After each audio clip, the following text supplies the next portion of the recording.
February 10th, a regular meeting of the Board of Education. This meeting is now called to order. May we please have a roll call, Ms. Secretary? Yes. Ms. Smith?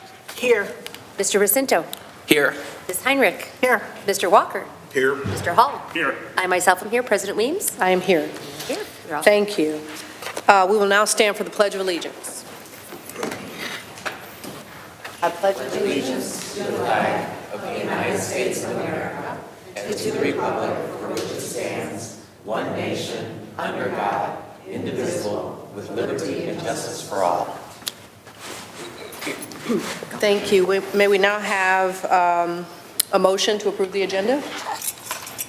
Mrs. I Heinrich? move to approve the agenda for the regular meeting of the Board of Education, Tuesday, February 10th, 2026, as presented. Support. Motion made by Mrs. Heinrich, supported by Mr. Walker to approve the agenda. Is there any discussion? Seeing none, all in favor? Aye. Any opposed? That motion passes.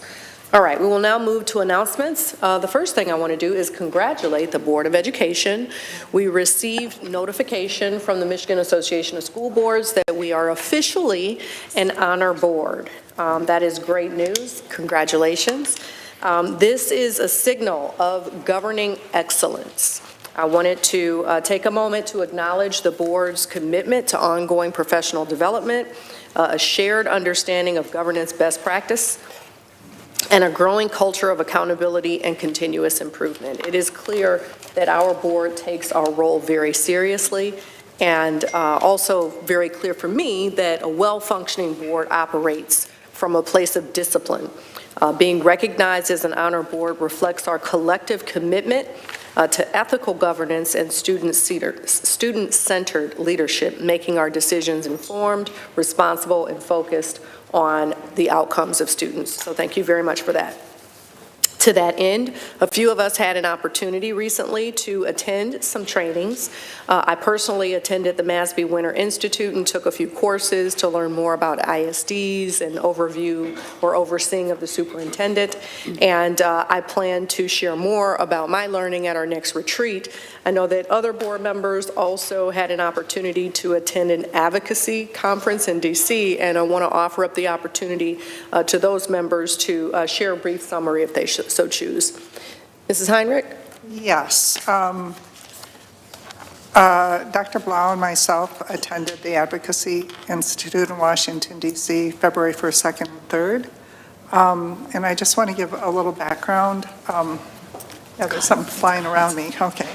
But what we were advocating for, okay, so we were part of the Michigan delegation, all right, and Michigan Association of School Boards has, they have adoptions of continuing resolutions, things that we support or we're allowed to support, and every year at the annual conference, we send a delegate and vote on that. As a matter of fact, back in December, we actually had to vote when there was a issue of partisan elections. That wasn't part of the resolutions or the things that we approved. And so in order for Oakland County School Board Association to advocate for that, then we had to be approved by the school districts. So all of the things that we advocated for were part of the framework and approved by the Michigan Association of School Boards. Michigan actually had the biggest delegation there. I think we were, 20% of the people? Yes. And so the conference was preparing on how to advocate, and then we actually met with, I had a list of the representatives that we met with. We met with Haley Stevens, we met with Shri Tanadar. Well, they were in session and voting, so we actually met with their aides and assistants. But we also met with Debbie Dingle, and we met with Rashida Tlaib. And so those are the Michigan representatives.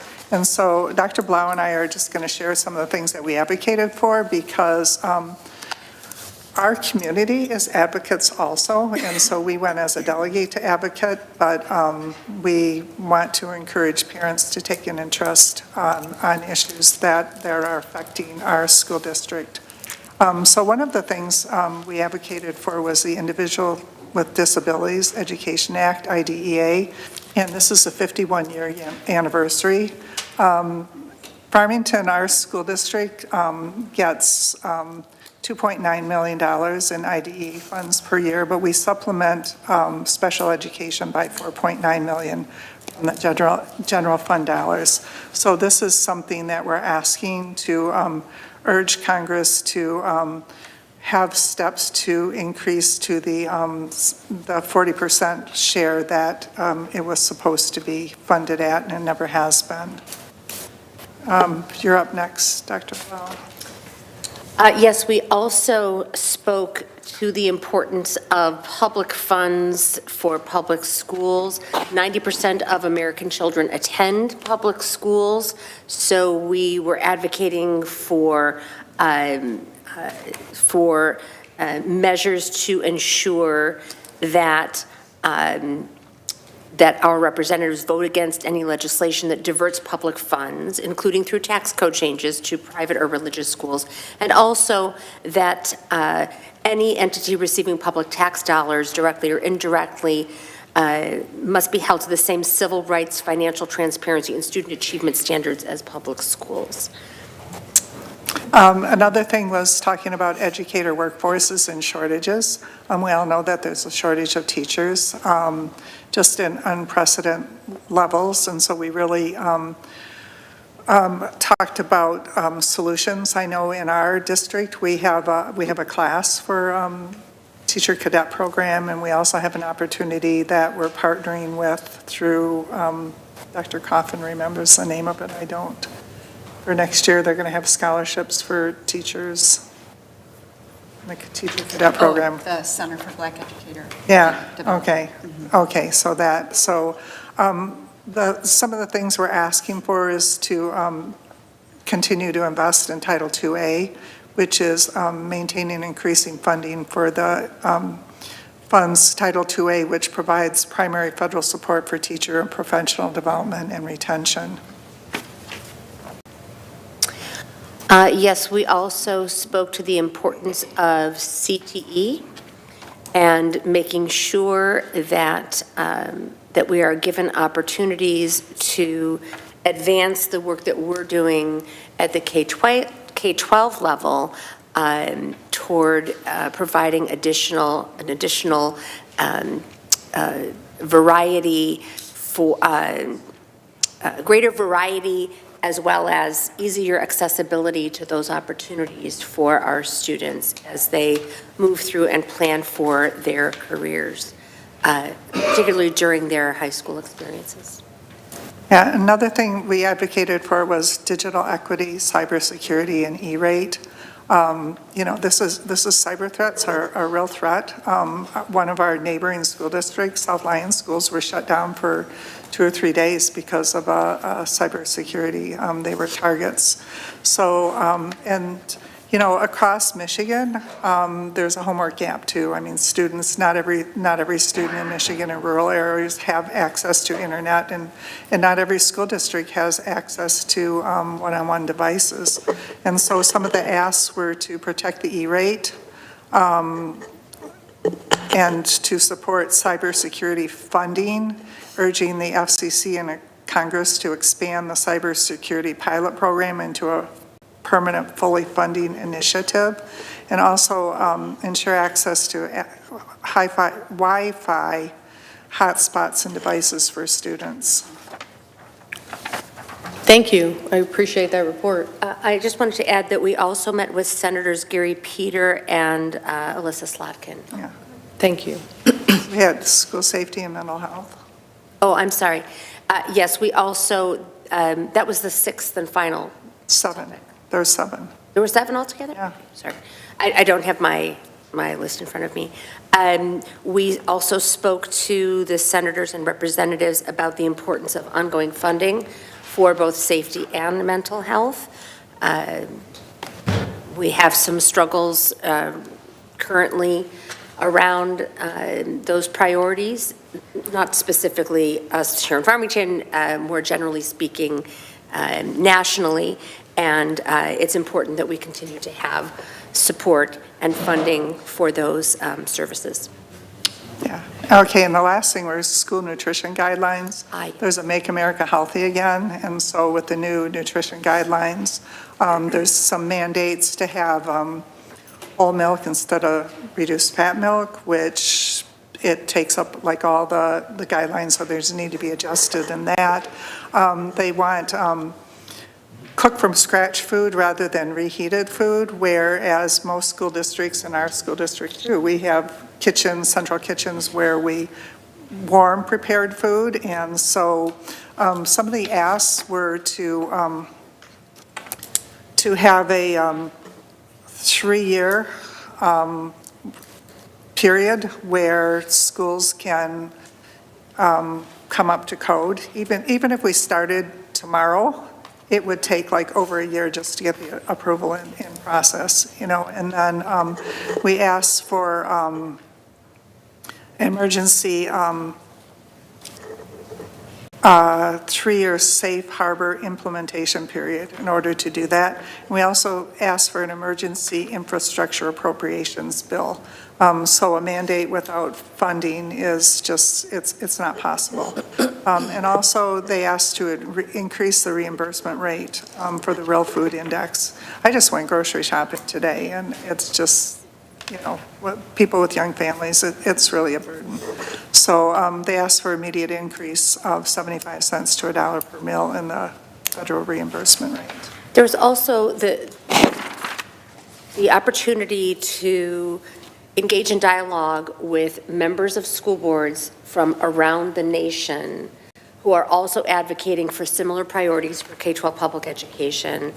As I said, 90% of America's children attend public schools, so it's really important that we, who are the closest legislators or elected representatives to the children whom we serve, to have the opportunity to be the voice of our students and teachers in Washington, D.C.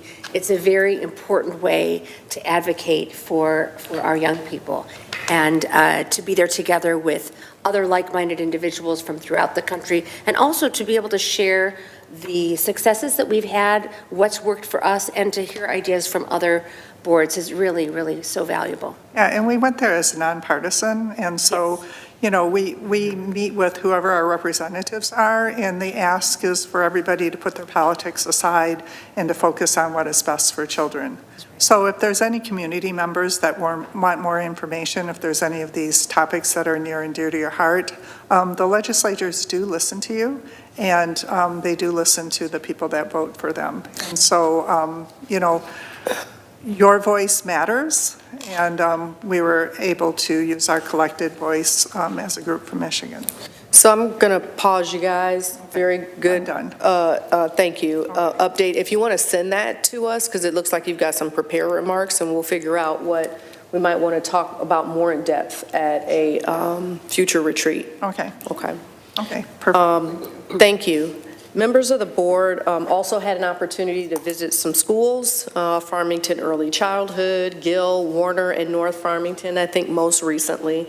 Myself, trustees Hull, Racinto, and Smith were in attendance for some of these. Anyone want to briefly share any remarks based off of what you saw? Want to lift up? I don't want to catch you off guard.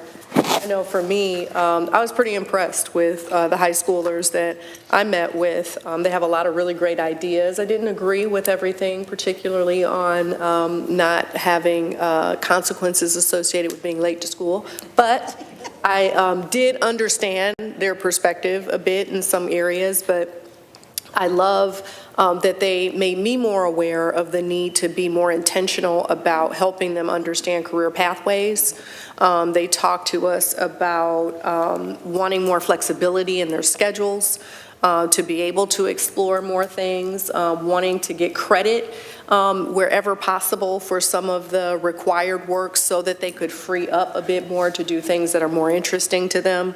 And so all of that was really, really great information. And we did hear again, and I'm actually supportive of, I just don't know how to operationalize it, later start times for our high schoolers who have to get up really, really early.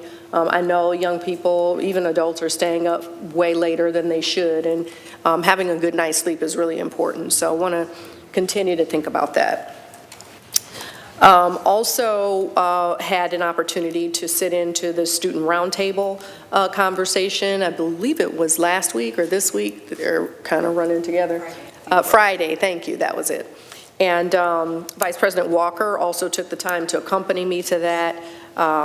Kids were really interested in policy, which is why I mentioned it to the chair of our policy committee so that we can have a further conversation. I don't know if you want to mention anything from that meeting, what you took away. Just that our students are incredibly mature and intelligent, well-versed with respect to their wants and how their wants and needs connect back to the school district, and very excited about being involved in the process, which in my mind increases engagement in the classroom. So I was just very excited and very, very proud of our students to see all of that. Very good. Any more feedback from student conversations before we move on? Yeah.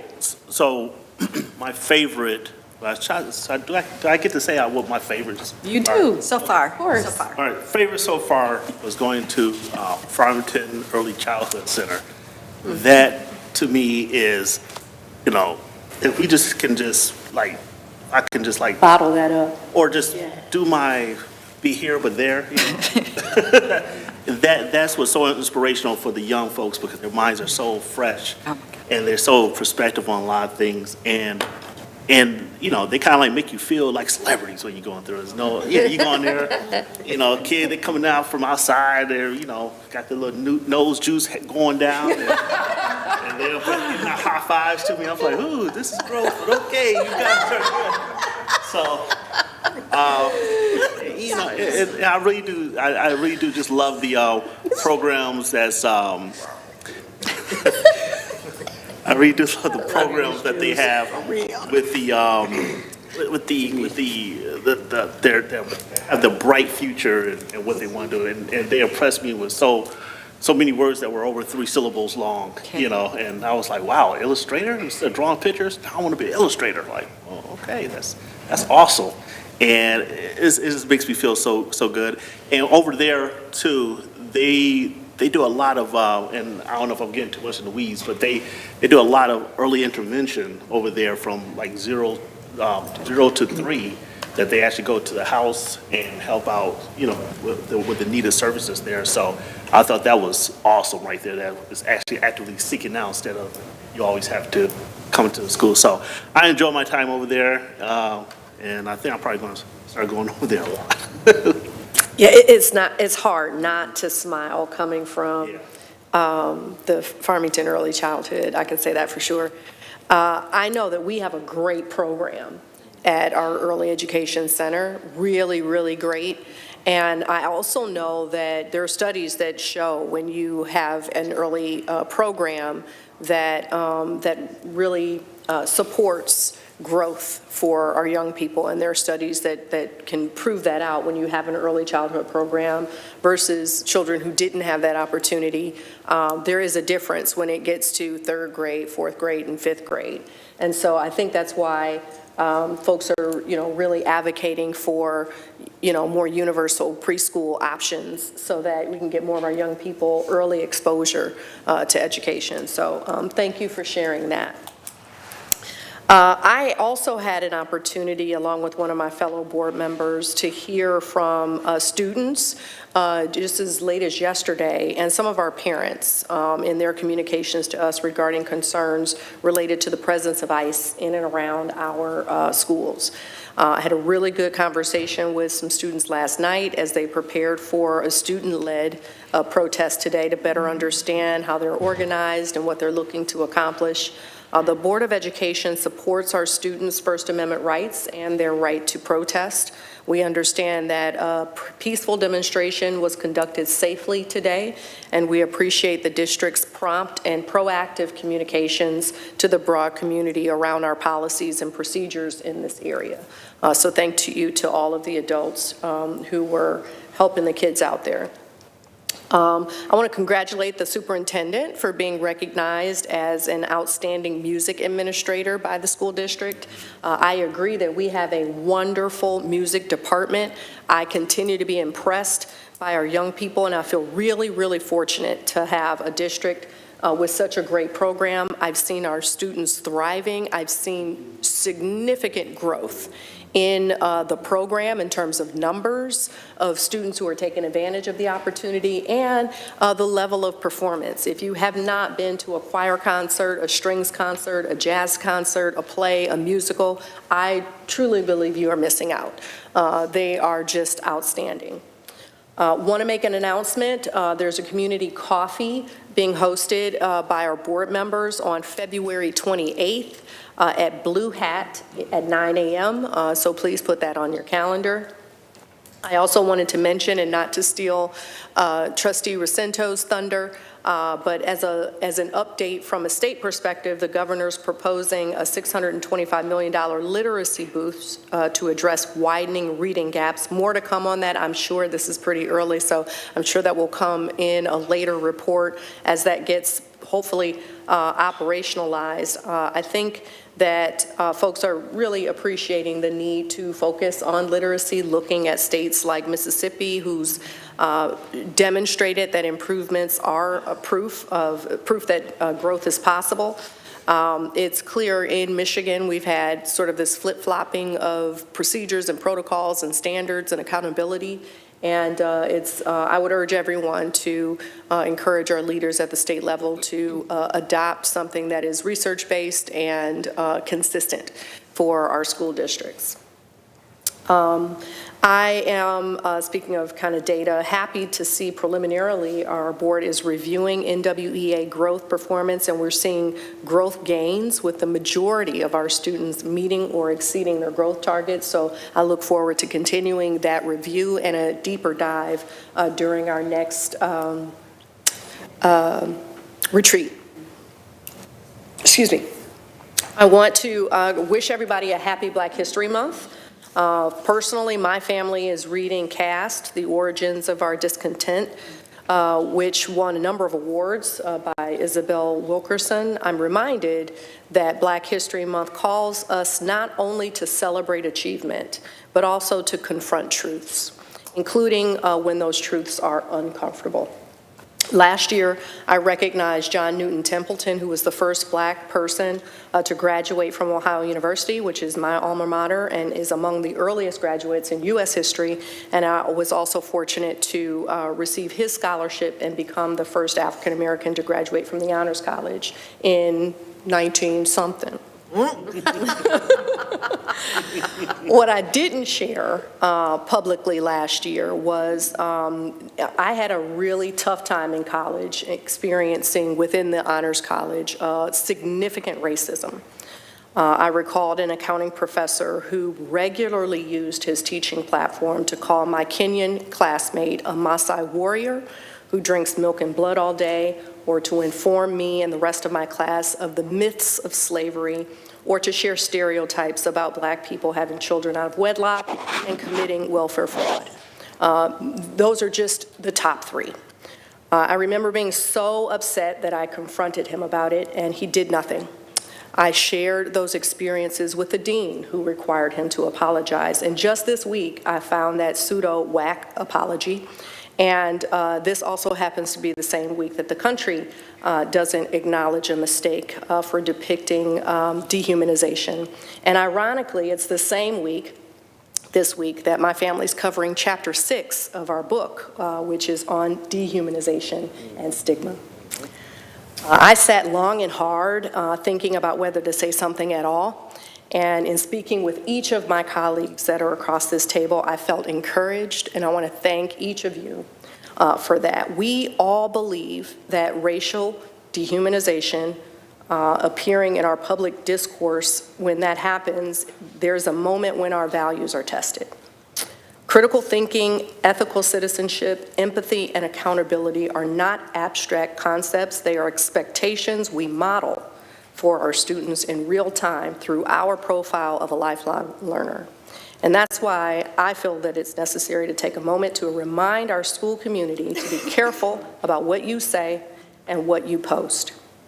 Dehumanization does not happen by accident. It is a process of programming to ensure that horrible actions taken against marginalized people are seen as normal or rational. It has a history. It's happened to Jewish people in Nazi-controlled Europe, African Americans in antebellum and a Jim Crow South, and Dalits in India who are at the mercy of people who have been fed a diet of contempt and hate.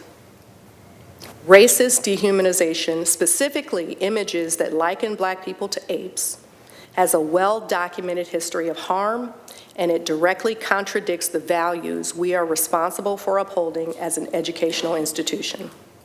That imagery has been used for generations to justify violence, exclusion, and the denial of humanity. Our students know that history. Some of them still experience the effects of it in very real ways. To continue this type of desensitization, all we have to do is to sit back and do nothing. Say nothing. That's how you protect a caste system. But in my opinion, that is wrong. Desensitizing children to racial injustice is wrong. We must ensure our children understand history, recognize harm, and grow into adults who lead with empathy, respect, and courage. In closing, leadership matters, not just in policy, but in what we name and what we refuse to normalize. Silence in moments like this can be interpreted as tolerance, and that is not who we are.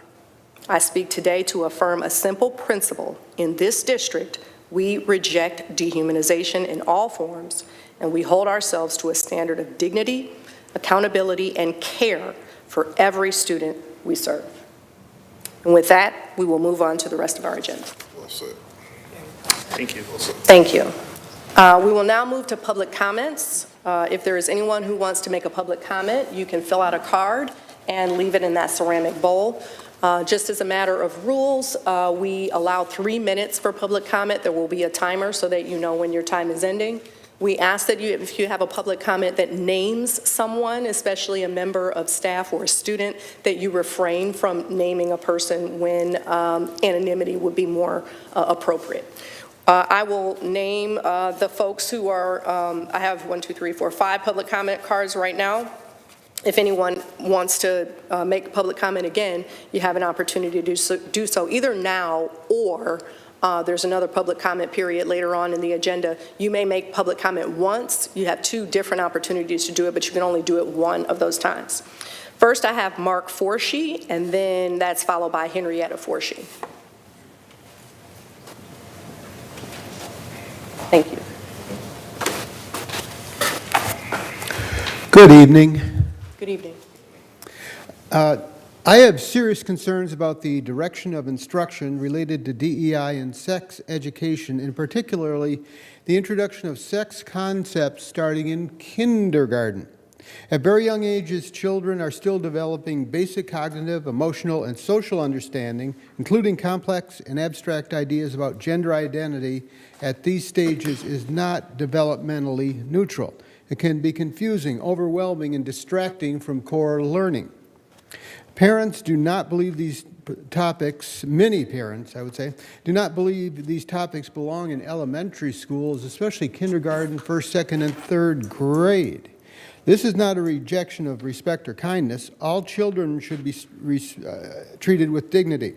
But respect does not require exposing kindergartners to concepts they are not ready to process. Nor does it require sidelining parents in decisions that directly affect their children's development. Parents are the primary moral educators of their children. Schools might partner with parents, not override them. When sensitive content is introduced without clear notice, meaningful opt-in options, or genuine parental input, trust is broken. So, I'd like to ask the board to please address these questions directly. Who decides what is developmentally appropriate and based on what standards? State Board of Education for everyone in the state? Could be. Why are these topics introduced so early? Kindergarten, first grade, third grade, second grade? Wow. And why are parents often learning about the content after the fact instead of before?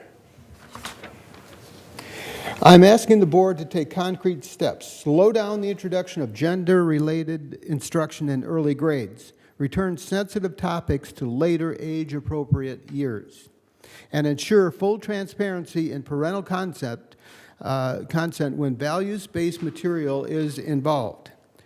Finally, parents are not obstacles, they are stakeholders, taxpayers. Respecting family values, developmental readiness, and parental authority is essential to maintaining trust in this district. And on another topic, I'm just stunned that there would be a walkout in the two high schools. Are we just training activists? Is that what we're doing? What if they, these students walked out in support, they were against ICE.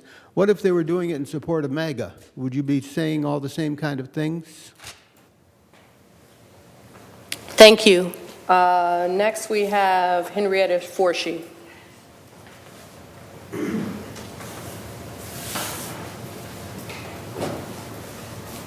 Sorry, I got a broken toe. But my name's Henrietta Forshee. I'm from Farmington Hills, and I'm a day late and $1 short. Some parents had come and were concerned about hearing about recent encouragement of students to protest, and this is like after the fact. So I'm just bringing up some information that they were concerned about. Like many families, we want our children to learn civic engagement while also understanding that school has clear expectation around attendance, instruction, and safety. In Michigan, there is no single statewide rule on this issue, so families rely heavily on district-level policy and communication. This comment is not about the content of any protest. It is about clarity, predictability, and informed decision-making when consequences are involved. In many Michigan districts, when students leave class or miss instructional time to participate in a protest, which I didn't know had occurred already, schools may treat that behavior as skipping class or an unexcused absence.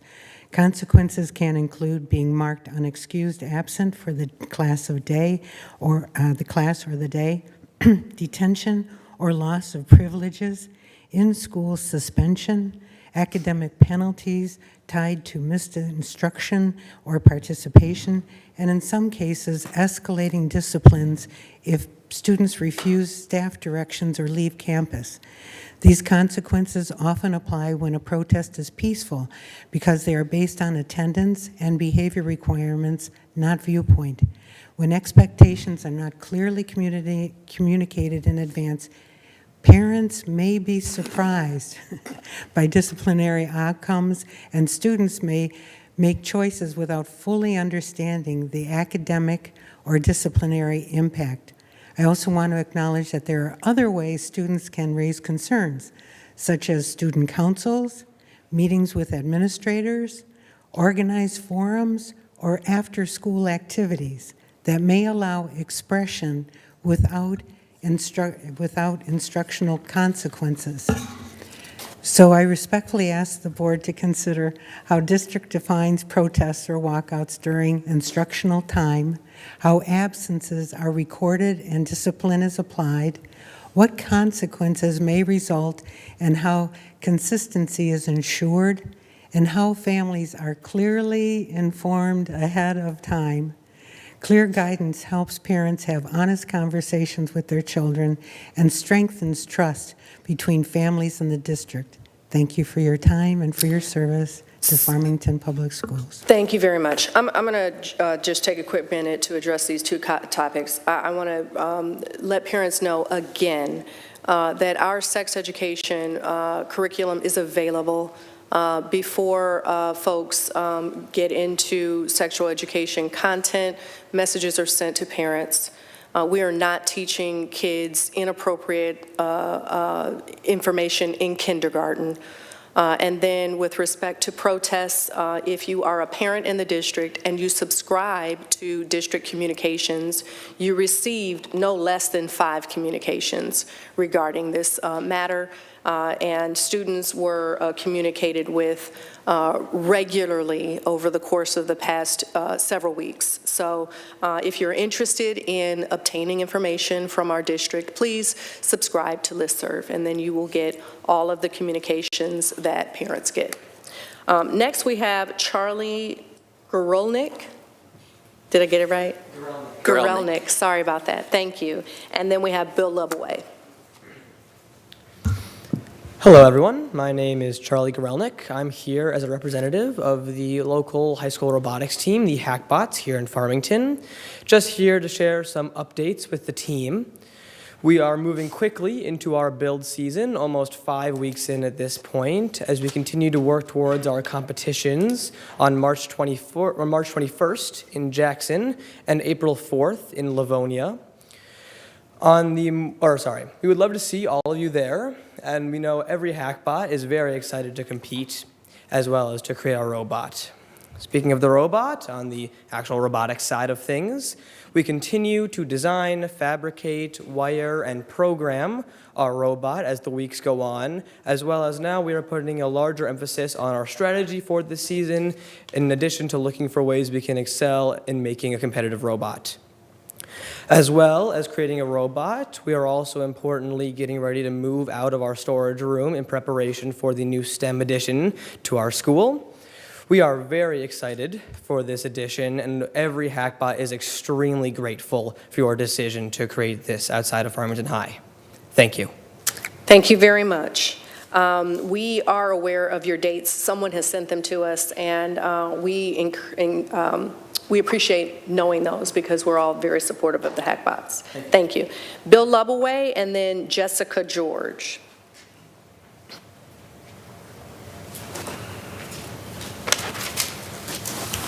I'm going to have a number of questions, asks of you. And basically, you do a crappy job of communicating with the community.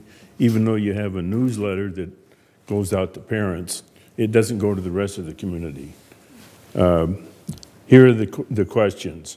Are we going to have community meetings regarding next year's budget, particularly student achievement?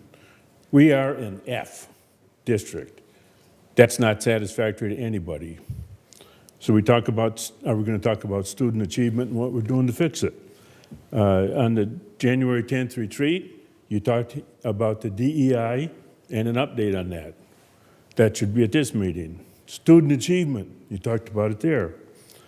At the joint meeting with the cities, you talked about student achievement and school safety and told us that you were going to get another safety officer. Do we have a safety problem in this district? And it's about time we got back together with the city, which you say you did, on the safety. At the regular meeting, I know you have an update today on the state of the district. Are you going to talk about student achievement other than what your comment was at the opening here? And I also noticed that we have a discussion item on the regional enhancement millage. I hope you just turn the thing down. Don't even bother with it. Now, you had comments about keeping federal funds for public schools.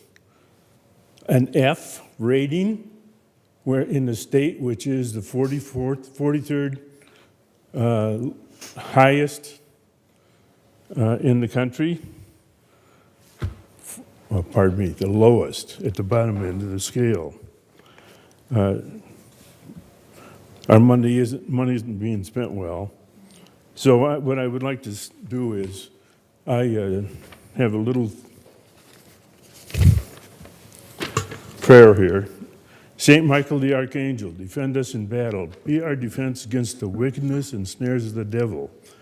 May God rebuke him, we humbly pray, and do you, O Prince of the heavenly host, by the power of God, thrust into hell Satan and the other evil spirits who prowl about the world for the ruin of souls. I pray for this school district to straighten out. I haven't seen that happen. You don't talk about stuff, you don't communicate with us. I just communicated with somebody who can do something about it. All right, next we have Jessica George and then Sunday Taylor. You have two names, first names. I used to be that before I got married, so Actually, it's I appreciate that. three first names. My name is Jessica Nicole George. So- mine was Terry and Lester, so it's like putting them together, Terry and Lester. Yep. Terry and Lester. I just want to say I'm also on behalf of the Hackbots here, representative with Charlie. But I want to say, as a student at Farmington High School who's in the CTE program, thank you guys for representing the CTE program at our school, because as someone who's been in engineering for 3 years, it's really important to me that we get as many opportunities as we can, and I always love to see growth in that department. I'd also like to give you an update on what we've been doing in our community as of late, especially for outreach. I'm outreach lead. So last week, we were able to set up an activity on behalf of Hackbots with the 1832 classroom, which is students with special needs at Farmington High. We had that activity. We had a lot of fun. We did a tower building contest. It was pretty great. I was there. We also have had the opportunity to reach out in both freshman orientations at North Farmington and Farmington High School to look into student involvement for next year, next season, and those were also pretty productive. And just as our build season gets more chaotic, we're still trying to get as much of an impact in our community and make as much of a change as we can. And yeah, also as a student, I like to see the continued, not on behalf of the Hackbots, but the continued support of our rights as students and our independent decisions. Thank you. Thank you. And then the last public comment card that I have is from Sunday Taylor. If there's anyone else who wishes to make public comment for this period, please let us know. Otherwise, this will be the last card. Welcome. Thank you. I always feel so weird behind this monitor. It's like it's hiding me. I'm not hiding, I promise. I did not come here to address the sex education, but I felt I would be remiss if I didn't, as a former foster parent of the year, child rights advocates, which you guys all know me, advocating for children's rights, to point out that the only people who really have a problem with 5-year-olds or kindergartners or preschoolers learning about good touch, bad touch are people who benefit from them not knowing what is being done to them is inappropriate.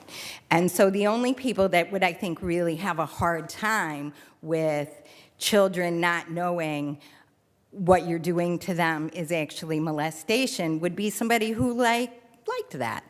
So I just want to commend you for addressing good touch, bad touch with our kindergartners, because it's very important that kids know. And I can tell you, as a foster parent of several children who had been molested, 5 and below, they didn't know what was happening to them. They didn't have the words or the concepts or the understanding that it was not okay that a caregiver or a foster parent or an uncle would take them into the bathroom and do this to them, or touch them here or touch them there. And I really appreciate that you do let kids know. And when you see somebody meeting after meeting after meeting being really focused on those 5-year-olds, not knowing what good touch is and bad touch is, you got to really wonder what that's about. It's just disturbing, honestly.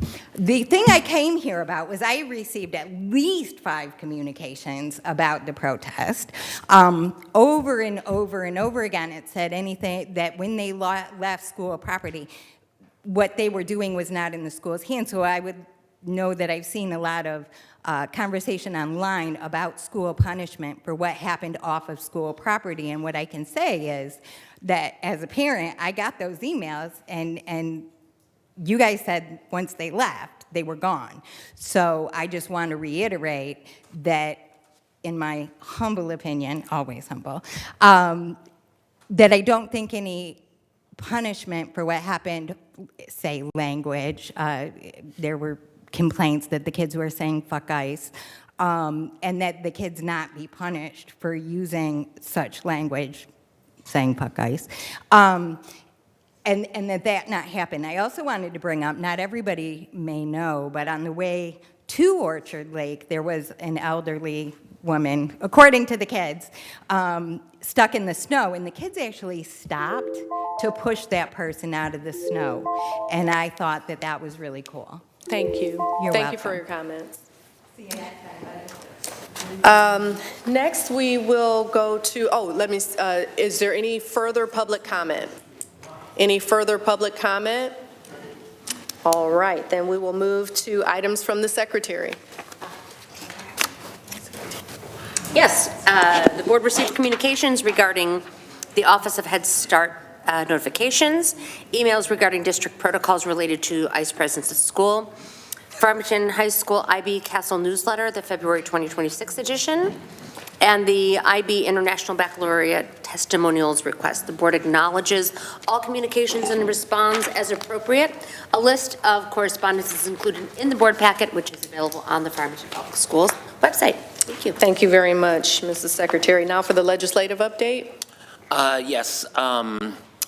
Governor Whitmer yesterday signed House Bill 4141, which requires Michigan school districts to develop a policy that prohibits K-12 students from using wireless communication devices during instructional time. This does obviously impact our district. It's scheduled to take effect in the fall of 2026. It does create some exceptions, including medically necessary devices that are used for, and those used for special education programming or for a specific lesson.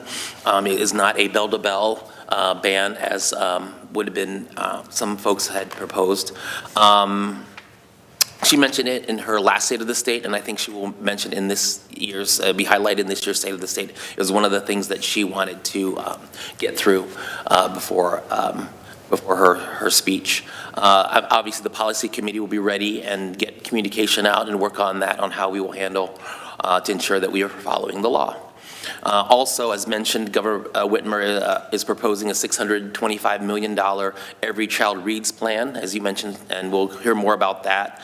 But it does expand before school, after school, and summer programs in an effort to give children extra learning support. It also continues Michigan's free pre-K for all program, and also expands teacher training programs, which focuses on how the brain learns to read. The plan also includes a temporary sales tax exemption for families to buy school supplies, including clothing, classroom items, and computers when purchased in person or online. That's it from the state. And then on the federal side, while Congress did finish funding most of the government, there is still in question about the Department of Homeland Security, which I believe they have to the end of this week to sort out funding. And that's it for us. Thank you for keeping us informed over the past few weeks and months on the cell phone matter. So it looks like we have some work to do to update our policy, and we'll see how that takes effect. Thank you. Thank you. We'll move now to district updates. Dr. Coffin? All right, so I'm going to move over there to do the state of the district as part of my superintendent update.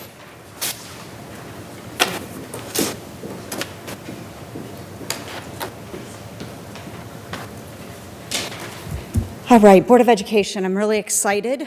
This is, I think, the first time, at least since I've been here, that we've kind of developed a state of the district. This is, in looking at it, there's a lot of slides, there's a lot of information. It will be shared with our community. That's part of why there's a lot of information. I will not be reading through every slide, but just wanted a high level, some high level information for us to really have a well-rounded picture of the state of our district. Who are we and who we serve? We are very proud at Farmington Public Schools to be the 5th most diverse school district in the state of Michigan. When we think about who we are, it is about our North Star. Our vision, our mission, and our profile of a lifelong learner guides everything we do. This was developed with our community and is coming to life in our school system. The board adopted a blueprint for every learner's success, and you can see student experiences is at the center of that. It's focused on our vision, our mission, our profile, and then our guiding principles are around strong instructional practices. There also is the school systems and elements that we work through, and then, of course, the community context is very important. What do we want for our learners? We want them to come to school every day. They're met at their specific learning level, they're challenged, they're successful, and most importantly, they cannot wait to return till tomorrow. So who are we? We are a school district made up of 3 middle schools, 3 high schools, 8 elementary buildings, and 1 STEAM academy.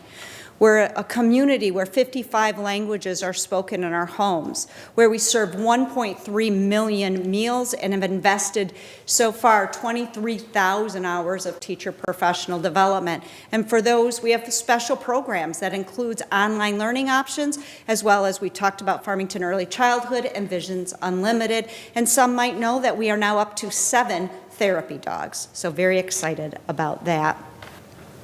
When we think about success for our learners, we reach over 9,500 students. That's both in-person and online programming. We serve 1,860 students in our special education program, and we have students, our at-risk learners, we have just over 2,600 of those that we serve each and every day. So how do we serve? We serve through our amazing staff. And there you can see there's 1,367 staff that each and every day touch the lives of the children that we serve. That includes our teachers who are in the classroom, and then everyone else outside of the classroom that ensures we have quality learning experiences. We have a very highly skilled and highly trained educational staff. You can see where 76% of our professional staff have their master's degree. We are committed to talent development, attracting, recruiting, and keeping. So when we think about what are ways that we attract staff, what are ways that we help others see the benefits of working here at Farmington Public Schools, and then most importantly, once they get here, what do we do to keep them here? We have a talent development committee that is ran by our HR and talent development part of our organization. And you can see they've created a Farmington staff portrait. It was based on the profile of a lifelong learner. Who is it that we want to see? This is something that is shared as people are looking at Farmington Public Schools and deciding if they want to join our team.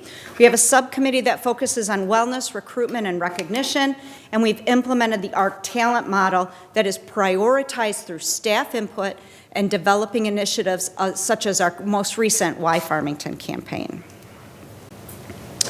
We believe in developing our leaders. Our core beliefs are what drive our action and where we can realize our vision. And we are not just talking the talk, we are walking the walk, literally, with regular classroom walkthroughs with our building principals and our directors, really monitoring what has happened day to day in our classroom. We think about leadership in action. We are thrilled to have schools we call level up schools.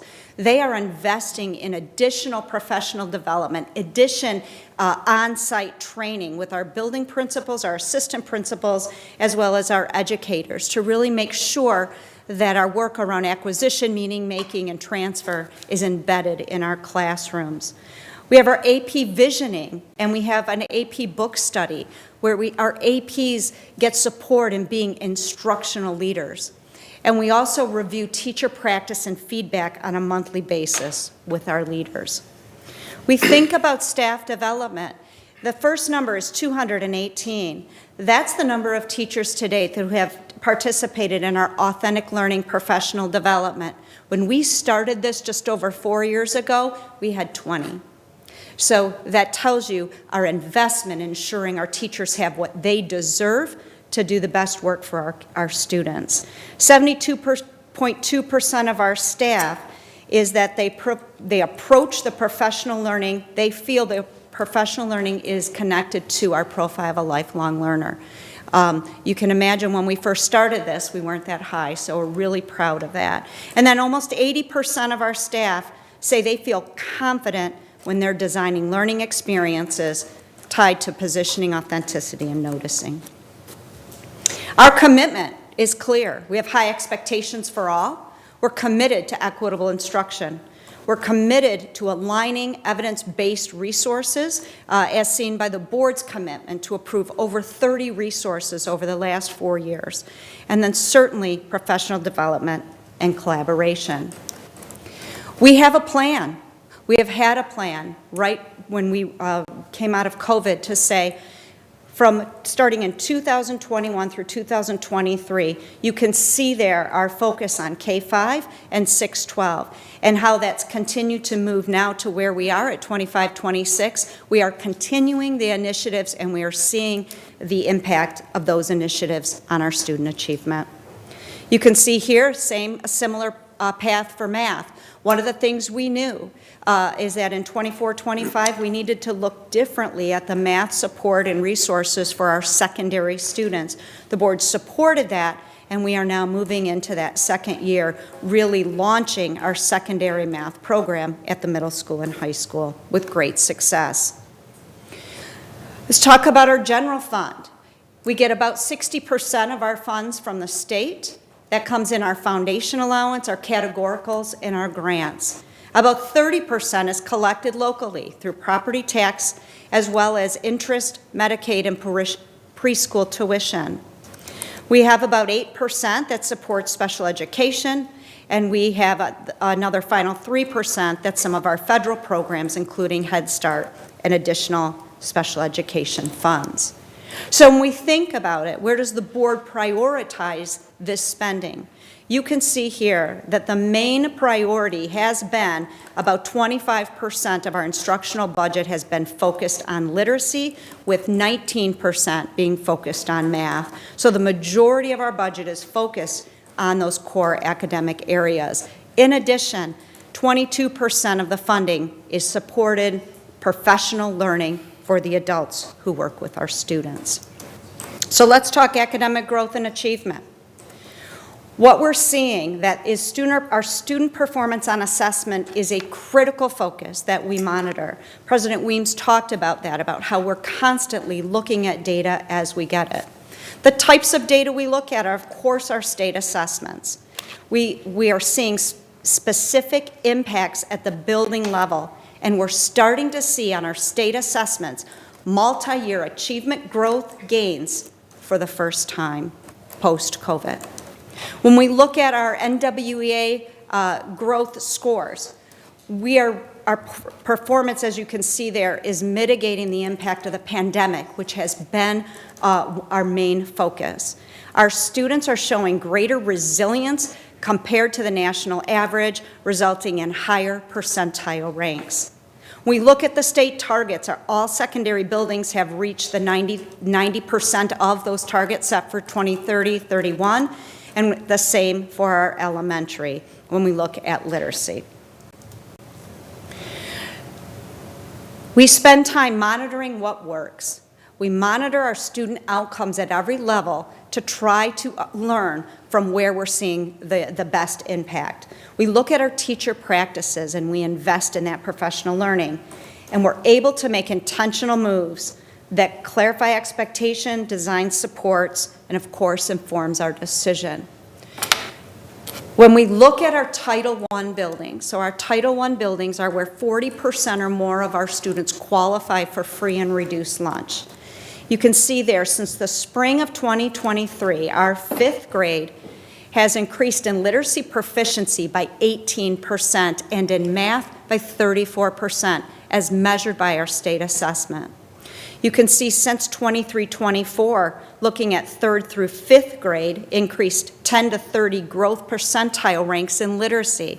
So that's a significant jump in their growth. And then you can see 30 to 50 growth percentile ranks in math. So where we are focusing is showing increase in not only academic achievement, but also student growth. So what are we noticing when it comes to our literacy investment? You can see there, 1st and 2nd graders currently, when we talk about the data right now from fall to winter, They have a stronger change in their achievement based on their prior year performance.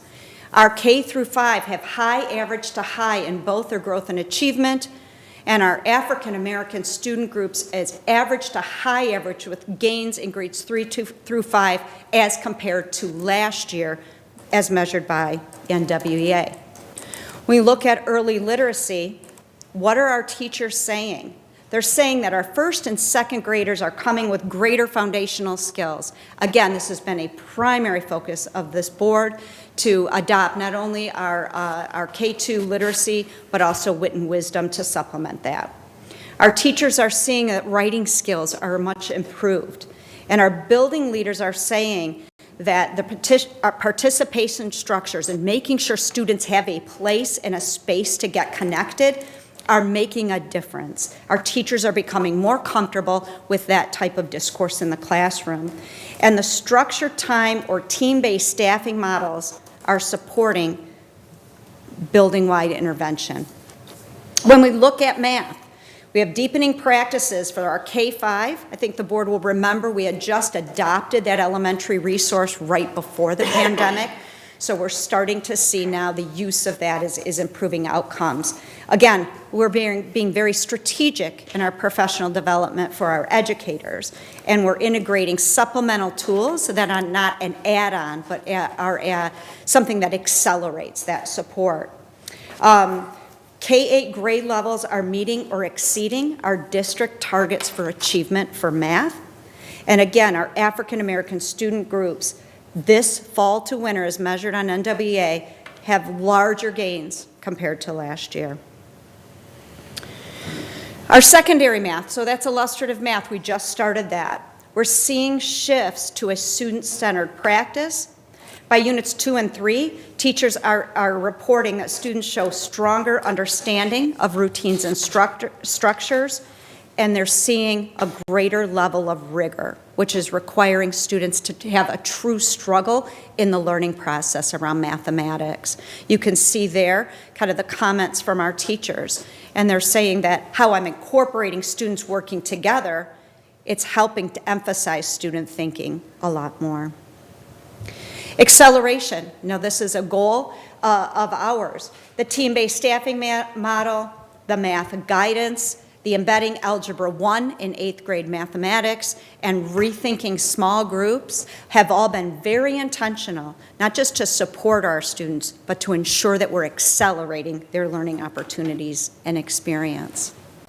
Farmington Public Schools has a lot to be proud of. One of those is, of course, the investment, as we talked about, in literacy and math, professional learning. You can see by the numbers there, almost 3,000 hours of teachers have spent in wit and wisdom. That we've had that program a couple years. We're already up to over 1,200 hours of professional learning for our teachers in illustrative math. And you can see there the 618 hours of secondary literacy, again, as they look at thinking differently about how students interact at literacy at that level. We are thrilled to have hired Ms. Hallie Snyder as our first Director of Career Pathways and Workforce Innovation. You can see there by the numbers, we had 587 CTE state-approved credentials that were earned last school year. We offer there's 37 CTE courses with 11 programs, and we support 6 CTE organizations. So we are very excited and proud of our commitment in ensuring every learner is prepared for success. Here you can see some additional information. 490 students earned industry-related credentials, and 46% of our high school students are enrolled in a CTE program. That's a 7% increase from last year. We also have dual enrollment. 5% of our students in first semester were dually enrolled, so that was 128 students. That includes ACE. And then 2% of the students, or 52, were just individually in ACE. 46% of our students are enrolled in an AP course. That's a 2% increase. And 217 students are enrolled in IB. That was another focus of this board that made an intentional decision to ensure that we had that opportunity in Farmington Public Schools. I had shared this at the the Joint Cities meeting, and most recent data from my school data shows that 60% of our students enroll in college during their first year, and this is a Michigan college or university, so we know that number is a lot higher. This is just in our Michigan schools. Pre-COVID, we were 21.8% of our grads had to enroll in remedial reading. We are now at 0.2% post-COVID.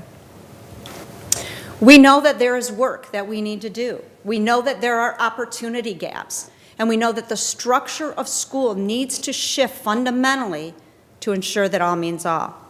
We know performance gaps still exist, and it's going to take this same system-level change to make sure all of our students have opportunities for high-level learning experiences.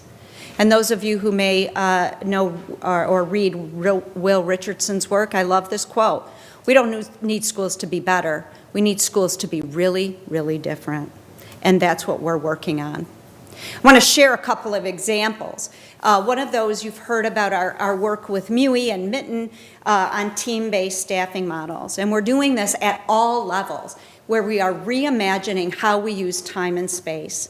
Our elementary teachers are working collaboratively in groups, our middle school teaming model, and we're going to look at that a little bit. And then our high school, we're working on looking differently at our master schedule to support pathways for high academic success. We know project-based learning with interdisciplinary and planning and projects is a key function of what is happening in our middle school. We worked with New Tech Network, we continue to work with Learning Works, and we've seen great success. The board had the chance to visit East Middle School and be able to see this work in action. I'm just sharing this so you don't have to worry about all the things in it. But when you look at those colors, what this shows is really a different way of thinking about how time is organized at our middle schools. So where you see the blue, that's our sixth graders, and teachers have that whole chunk of time to work with their students. They have shared educators and shared time. So if students need a little bit more of time in one thing and a little bit less, they have that flexibility to do that. That's been a shift that we've made over the last several years, and it's really helping our students achieve. Another thing that we heard is the college readiness and our students getting the opportunity to practice on PSAT, SAT. Are they ready for that assessment? So we have partnered with Varsity Tutors at both Farmington and North Farmington. This had already been in place at Farmington Central, so they already have it running. So it's during the school day so that our students don't have to not have this opportunity because of conflicts outside of the school day. We started this in January. It runs for 8 weeks, and we have 50 students at each school participating. The other thing that we're really proud of is our music and our fine arts education. President Weems talked a little bit about this, but we've increased our numbers participating to at or above our pre-COVID levels, which is simply amazing. We have amazing staff that we work with. I know we've talked about the plays, the musical. I use Culture Shock because that was just incredible as examples, but the talent in our district is just amazing. And we had 8 of our FPS music teachers present at the Michigan Music Conference, which was attended by over 9,000 educators. Speaking of the arts, also thinking about this, these are our amazing IB students in Kimmy Duke's class. Again, continuing to increase offerings for arts at all levels. And of course, we have an amazing athletic program. You can see there in the middle the Griffins. Those are our Farmington United teams now come together under the Griffin logo. We have 27 high school sports available, and we're really proud of that. Of course, this was mentioned too. Another point of pride is the board's approval of the upcoming FHS edition. We are on time and on track so far, so Mr. Cadeau keeps us up to date on where we're at.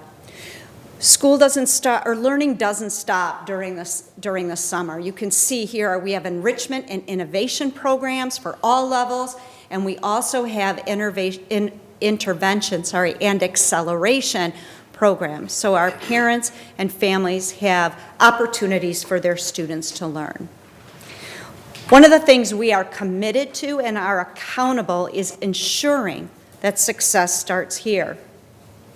One of the things the board put in place was our strategic planning dashboard, and this is visible to the community, and they can see where this is updated, can see our strategic planning goals. We internally have a cadence of accountability. Each week, our cabinet members meet, and we identify a portion or a part of the goal indicators that we are responsible for, and we make that very public in that meeting so that we have a collective responsibility to move this work forward. This is just a high-level overview of our strategic communication plans and key indicators.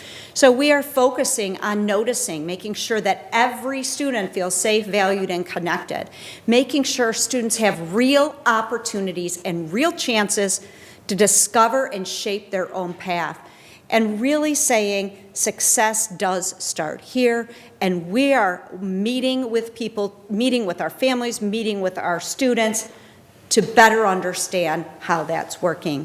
And again, we are measuring the impact of our communication across all stakeholders.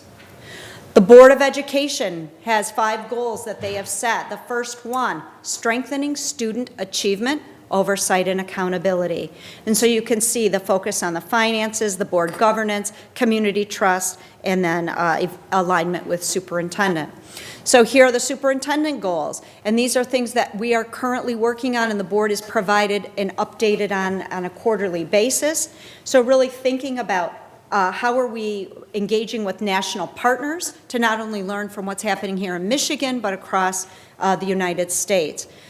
We've created a parent ambassador network that's been very helpful in connecting our parents to the work that we're doing.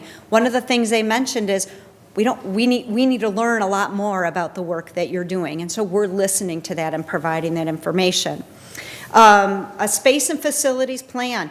The board has been very clear they want an all-in plan, like how do we plan for the next 10 years to ensure that we have the programming needs, the facilities needs, how does this all impact our students and student achievement. And then dashboards, in the process of developing those so that there's more accessibility to district-wide data. We are also committed to ensuring a safe learning environment. So we think about what we have in the building. We now have consistent, highly trained, highly skilled hall monitors in all of our secondary buildings. School resource officer, we are in the process of adding an additional school resource officer through Farmington Hills. That way we know that all of our secondary schools are covered, and that provides additional support for all of our elementary buildings in the case of a need. And then when we think about SEL support, the board made the decision to continue to get the mental health and safety funds, and that shows our continued support and commitment to the social emotional needs with a restorative focus. So I talked a little bit about this, connecting with the community. You hear board members talking about. They join me in the lunch and learns. I do walk and talks with our building principals. You heard President Weems talk about our student roundtable and the amazing things that they provide as feedback for us. We are going to have upcoming community conversations to ensure everybody has an opportunity to share their hopes and dreams and what they want to see for Farmington Public Schools in the future. And we meet with the PTAs, been meeting with them, and then also community presentations. So really trying to ensure that we're getting information out. For those of you, not all of you have been able to go to all of the lunch and learns, but I wanted to just pull a little bit of the data of what we're seeing. So in our lunch and learns, what we have found is that to our students, being noticed is important, from the littles to the graduating seniors. Belonging and safety are foundational. Engagement comes from interaction. They want real-life learning. Success is about ownership and opportunity. Students want choice and personalization, and the logistics outside of the academics can sometimes affect their school day. We just met with Student Roundtable and talked about when is school, when you think about your school day, when is learning the constant and when is time the variable? And our students said, we want more project-based learning. We want dual enrollment, and we want to have self-paced courses.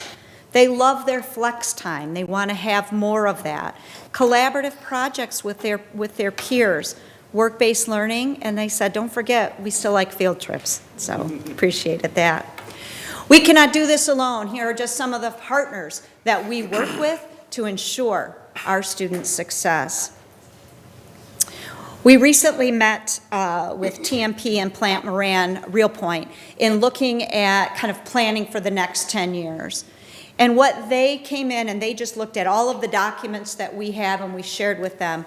And they said, when you think about the 4 drivers for alignment, we have the vision, we have the profile of a lifelong learner or the skills. We are moving towards a competency-based instruction model, and we are also considering the learning environment. And they were very, very impressed at the work of this district in really being strategic on how we focus on supporting our students. We think about competency-based education. These are the things we are hearing for our students. They want deeper learning, not just faster learning. They want to be active in their learning. They want to make decisions on how they're learning, how they apply the knowledge, and they want to demonstrate their learning. And competency-based education is a replacement of system structures and pedagogies of the traditional system. It's not a replication. There was today's workforce, according to the Work Economic Forum. I thought it was important to share with our community that the core skills in 2025, you can see the top, the 6 or 7 there, analytical thinking, resilience, flexibility, agility, leadership, creative thinking, motivation and self-awareness, and technological literacy. Those are the things that our employers are looking for from our graduates.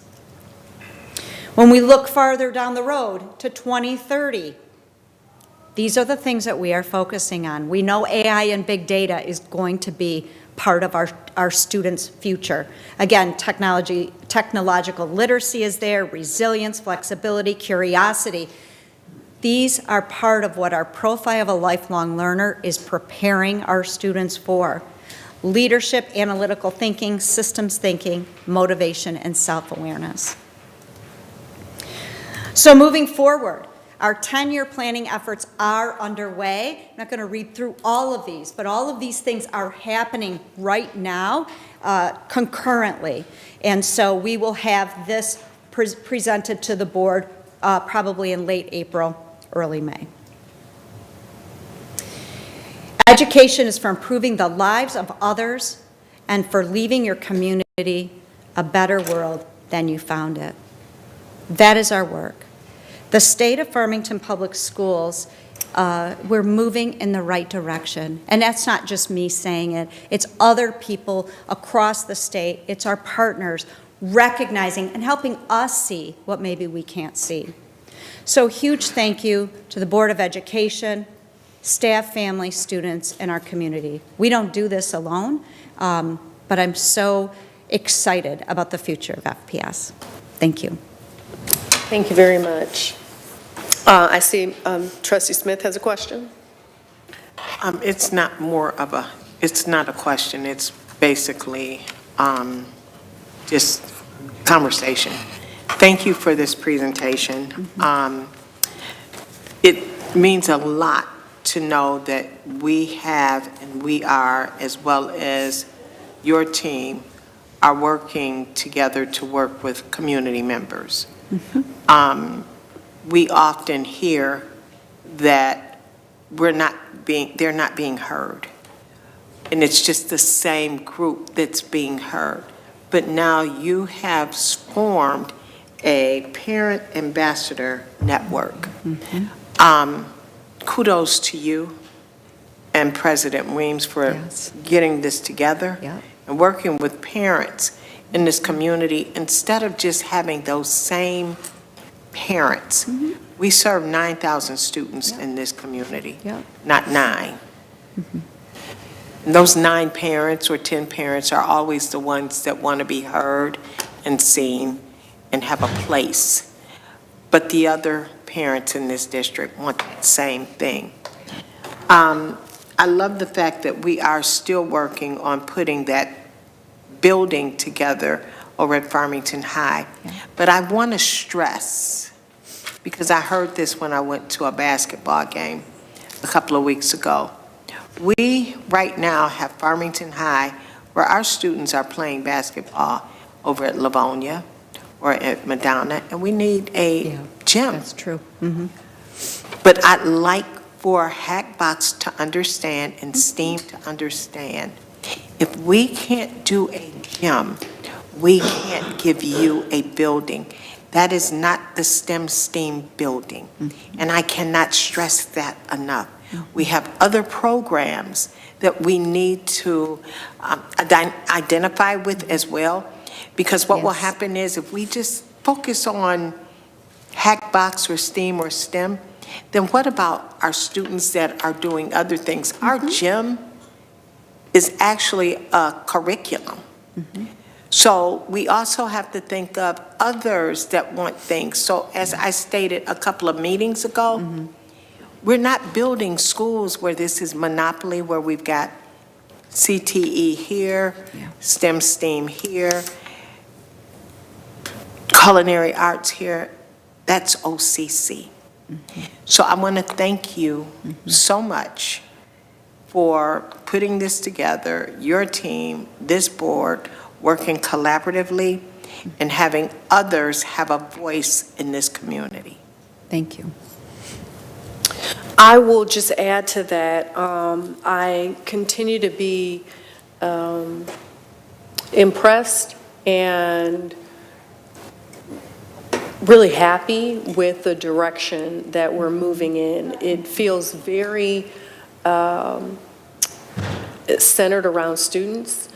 There's a lot of student voice in there. There's a lot of innovation in there, and I know we continue to be recognized for that.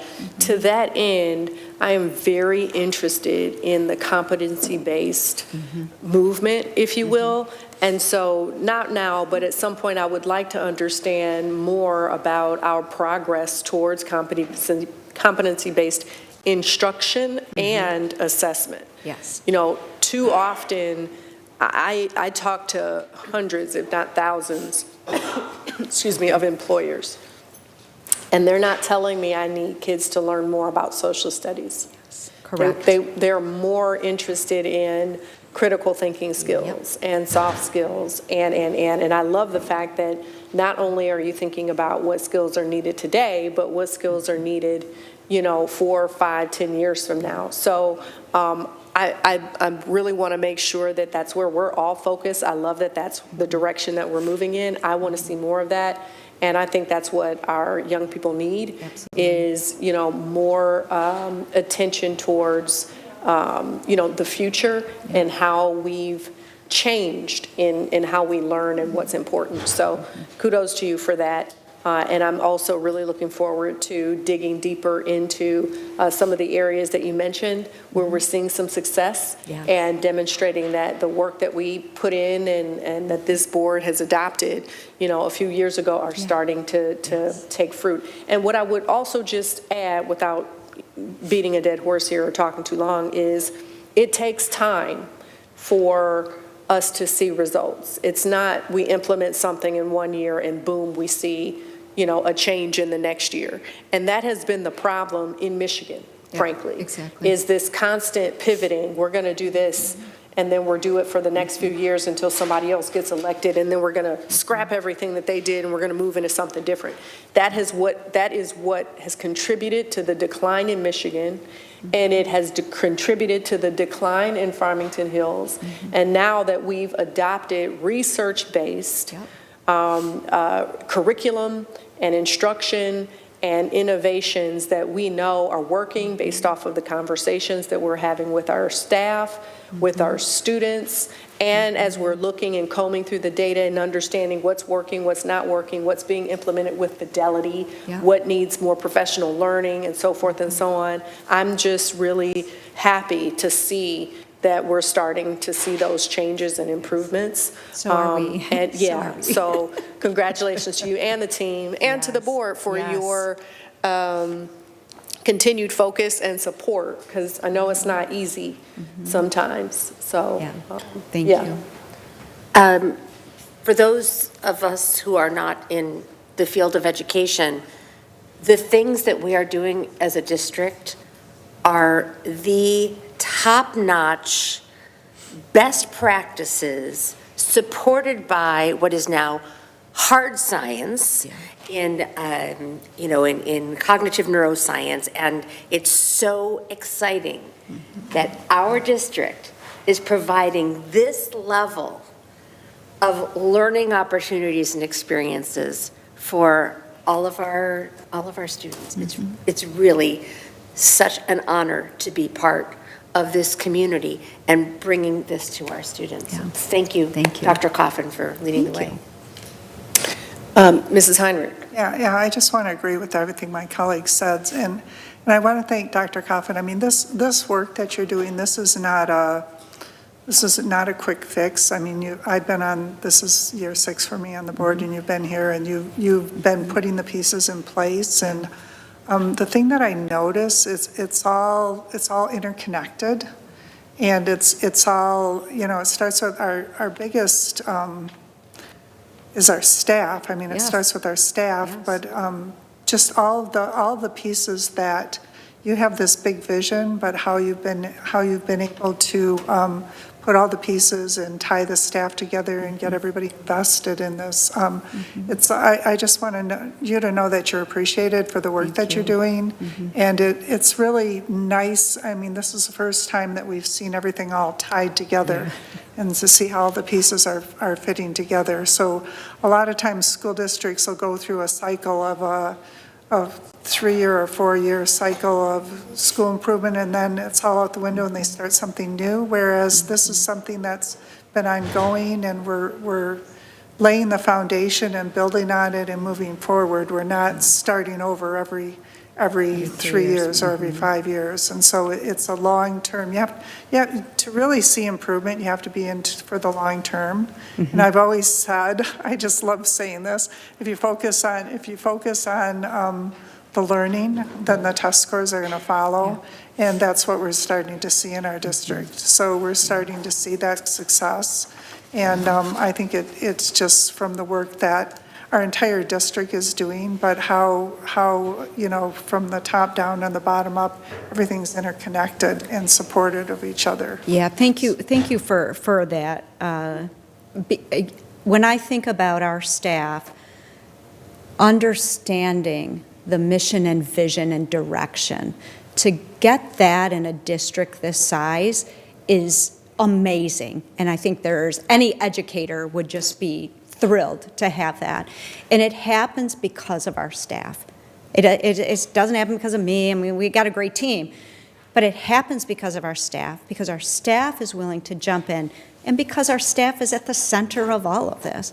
All those innovations, our staff were right from the beginning, part of this. And so that's how you develop this culture, because they're proud of their work. I mean, we have amazing, talented staff at every level in this district. And I recognize that, especially coming from the other districts. And so how do we put them at the center of this? I trust them. They're going to run. And that's what's happening. So thank you very much.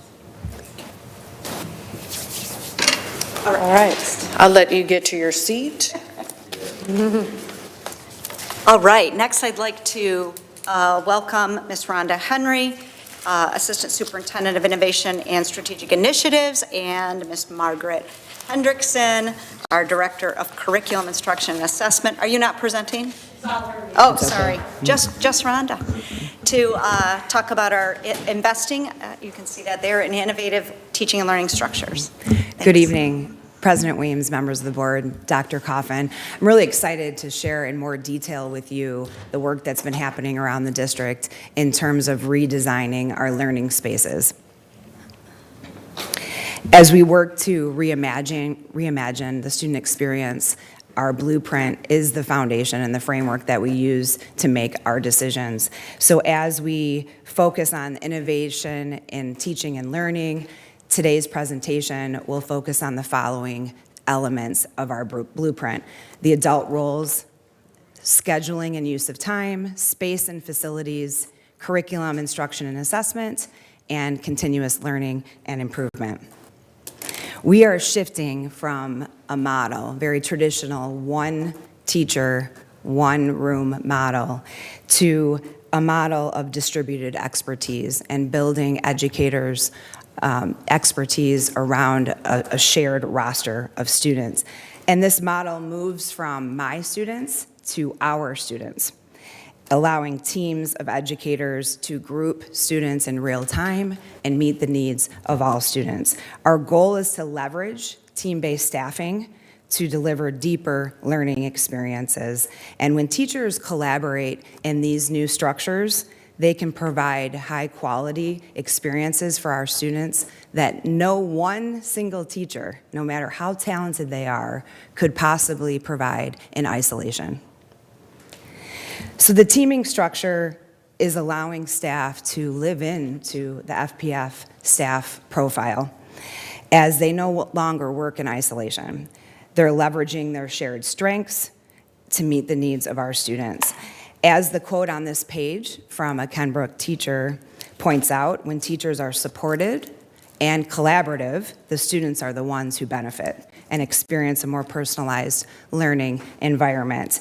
And our team-based pilots, we have 5 schools who are piloting. We have Forest, Longacre, Kenbrook, Hillside, and Farmington High School. We are building the organizational structures that make this collaboration possible every day. So as we think about our staff portrait and the central ideas of team-based staffing, there's alignment. We're shifting from that traditional model to a more personalized experience from our students. And here are some of the central ideas. I talked about the one teacher to one room model to distributed expertise, where teachers are relying on each other's strengths, from fixed ratios to flexible groupings. So instead of that 1 to 25 ratio of students and teachers in the classroom, teachers collaborating and utilizing flexible groups, that mindset shift from my student to our students, and having all the professionals, multiple perspectives, problem solve when it comes to meeting the needs of our students. And then also, when we think about talent development and staff retention, many of our teachers are not aspiring to leave the classroom and become administrators. And so this model allows them to use their master expertise to become those mentors to each other and lead in ways that are not possible in a single classroom model. So time and space are truly the additional teachers.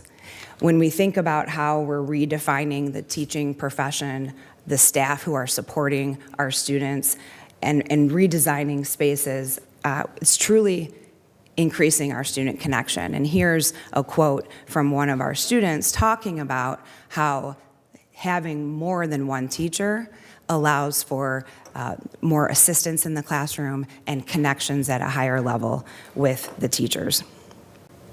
The work our district has been engaged in over the last several years provides a strong foundation for the redesign to happen, as Dr. Coffin's presentation just alluded to.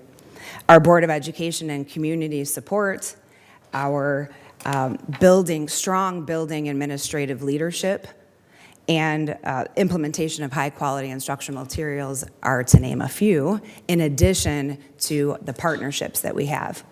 Arizona State University, MUI, Michigan Education Workforce Initiative, and then MITTEN, which stands for Michigan Inspired Team Teaching Educational Network. We have a grant that we have been working with in 5 of our schools that are allowing us to implement team-based staffing models. And again, a quote from a 5th grade teacher talking about how the partnership with MUI has truly changed her teaching experience and allowing her to dedicate time on areas of her strengths, and that's giving her balance in her job. Teaching and learning is driving the design of the new spaces. As we move to a competency-based model of learning, our focus has been on acquisition, meaning making, and transfer, and that's where we've started. with the learning. Learning Works started with teaching and learning with the intention of knowing that we would move in other areas of our blueprint. And that is what this presentation is focusing on today, the flexibility, time, space, and reimagining the space. In addition to the 5 current pilot schools, you saw firsthand the middle school teaming model in January when you visited East Middle School. We are positioned as a system through our collaborative partnerships, highly committed building administrative leaders, and then our excited teachers who have the energy to move the work forward and really forward thinking as they are our biggest assets. And now I want to highlight the work that that's currently happening. As I mentioned, we're utilizing grant funding through Michigan Education Workforce Initiative to redesign our learning spaces. When the building started to see the walls turn into doors, it immediately impacted how students and teachers feel about the space and the level of collaboration that teachers can do and flexibility. A special thank you to our facilities department for all the work that they've been doing to move the work forward. This is grant funding, but our facilities department is making it happen. And this happened in a short amount of time, this summer, and then just over winter break, they put in some new classroom doors. This initiative has also been supported by our HR department, and they have been a great thought partner as we work through the nuances of team-based staffing. This slide shows examples of the work we're doing to redesign spaces, which again allows for deeper collaboration amongst our teachers and students having access to multiple educators. As a 3rd grade student from Forest said, we are a 3rd grade family where we have 2 teachers helping us learn. Small changes have made a significant impact on how students and staff move about their day. Here's an example of students using flexible learning spaces in different ways.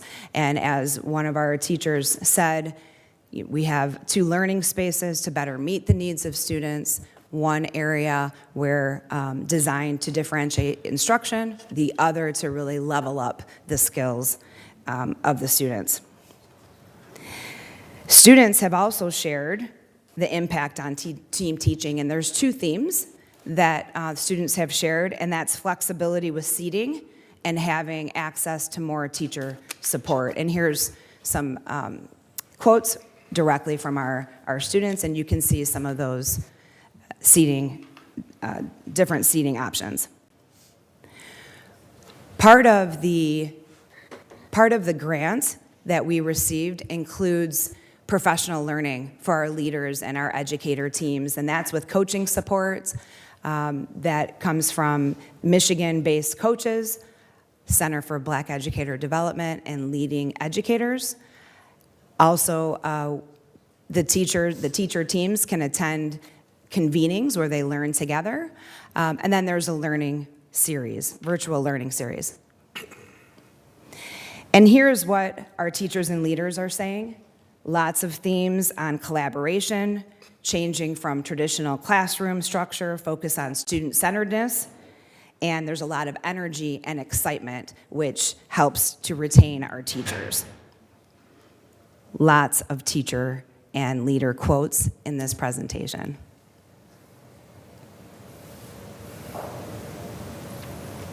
And in closing, I just wanted to end with saying that team-based staffing brings us to the core of why we're doing this work, our mission and our vision, ensuring that every single student, regardless of their background, receives exactly what they need. And as a Kenbrook teacher said, teaming this year has helped me and my team by feeling we are truly meeting the individual needs of each student.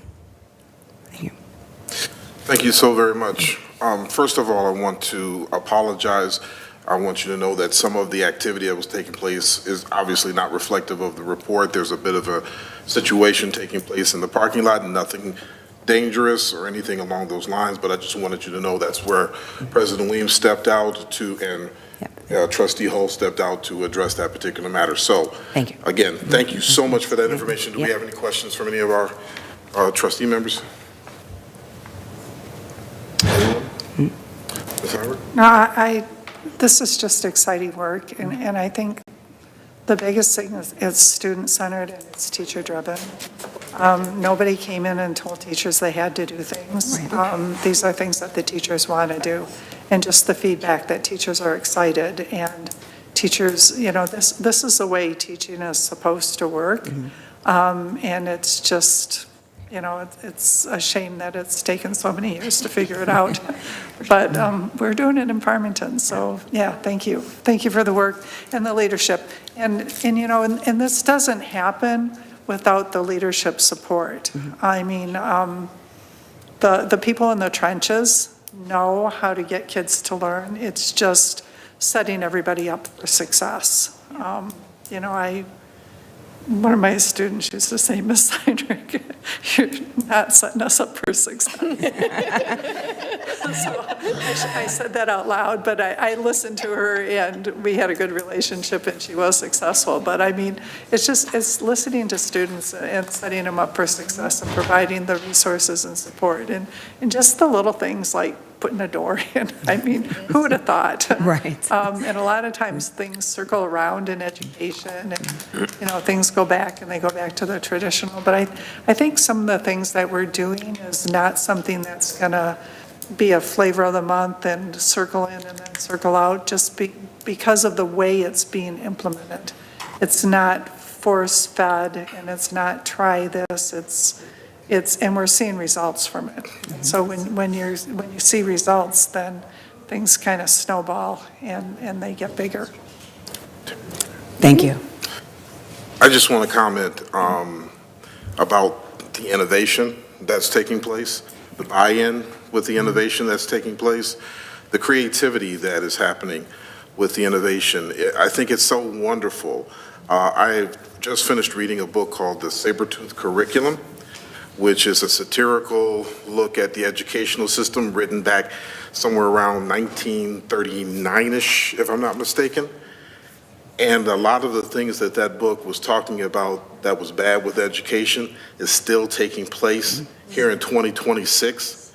And so to be in a place and space where difference is different thinking, different ideas is encouraged in a space where when you do this, you know you're going to have a mistake or two, but that's okay. It's not looked at as a failure. It's looked at as an opportunity to learn and to grow. That's something really special to be considered for a school district, and I hope our community can continue to wrap its mind and its hearts around that and support the teachers, the students, all of this coming together to create a much better learning environment across the board. So congratulations, continue the work, just keep it up, please. Thank you. Great. Thank you for that report. We will now move on to reports from board committees. Oh, yeah, okay. Trustee Heinrich? Yes, the Finance and Facilities Committee met, myself and Trustee Hull, on February 4th, and the things we talked about was the regional enhancement millage, and that's a discussion item, but just to give a little preview. Our neighboring counties that we border on, Wayne County and Macomb County, have enhancement villages. Oakland County Schools is bringing it to Oakland County. And so the presentation and the things that the board will be discussing is not promoting the millage, but promoting the opportunity to bring the millage to the voters in Oakland County and giving the voters a chance to learn about the benefits of the millage with school funding the way it is. In the discussion item, we'll hear about the benefits of it. And so we're not voting on the millage, we're just voting on the opportunity to put it on the ballot. The other thing was on custodial bid results. Back in when I looked at my notes, the December 1st Finance and Facilities Committee meeting was brought up that the district was looking at options for our custodian services. Currently, we're in a hybrid model. Several years ago, we went to a fully outsourced model, and that didn't work out. And so we made some changes, and we have a hybrid model where we have daytime employees, and then we have outsourced on the evening employees. One of the concerns that we expressed back in December was about the hourly wages for the current Farmington public school employees. So when this comes up for discussion and we look at the model, it's nice to know that when the request for proposals went out, our employees were put first in the concerns about our employees. And so there's some good information on that will come to the board for discussion. And that was all of the things that we talked about at the Finance and Facilities Committee meeting. Thank you very much. We will now move to discussion items to discuss both of those items. The first is the Regional Enhancement Millage. Yeah, I'm going to switch back over here. Okay.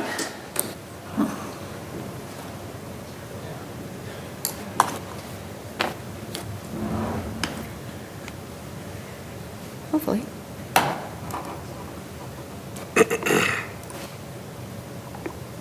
There we go. Thank you. All right. Thank you, Trustee Heinrich. You did a very nice job summarizing that. So just wanted to talk about the potential to have the voters of Oakland County vote the opportunity to approve an enhancement, regional enhancement millage in August of 2026. This has been a conversation, I know, with this board for several years, and it is now time for Oakland schools. They are ready now to move forward with the ballot proposal for this. If this is passed, it would provide additional general fund dollars to all of the districts in Oakland County. And so what is this regional enhancement millage? So since 1994, for Proposal A, we know that the funding is controlled for schools by the state. One exception, however, is a regional enhancement millage.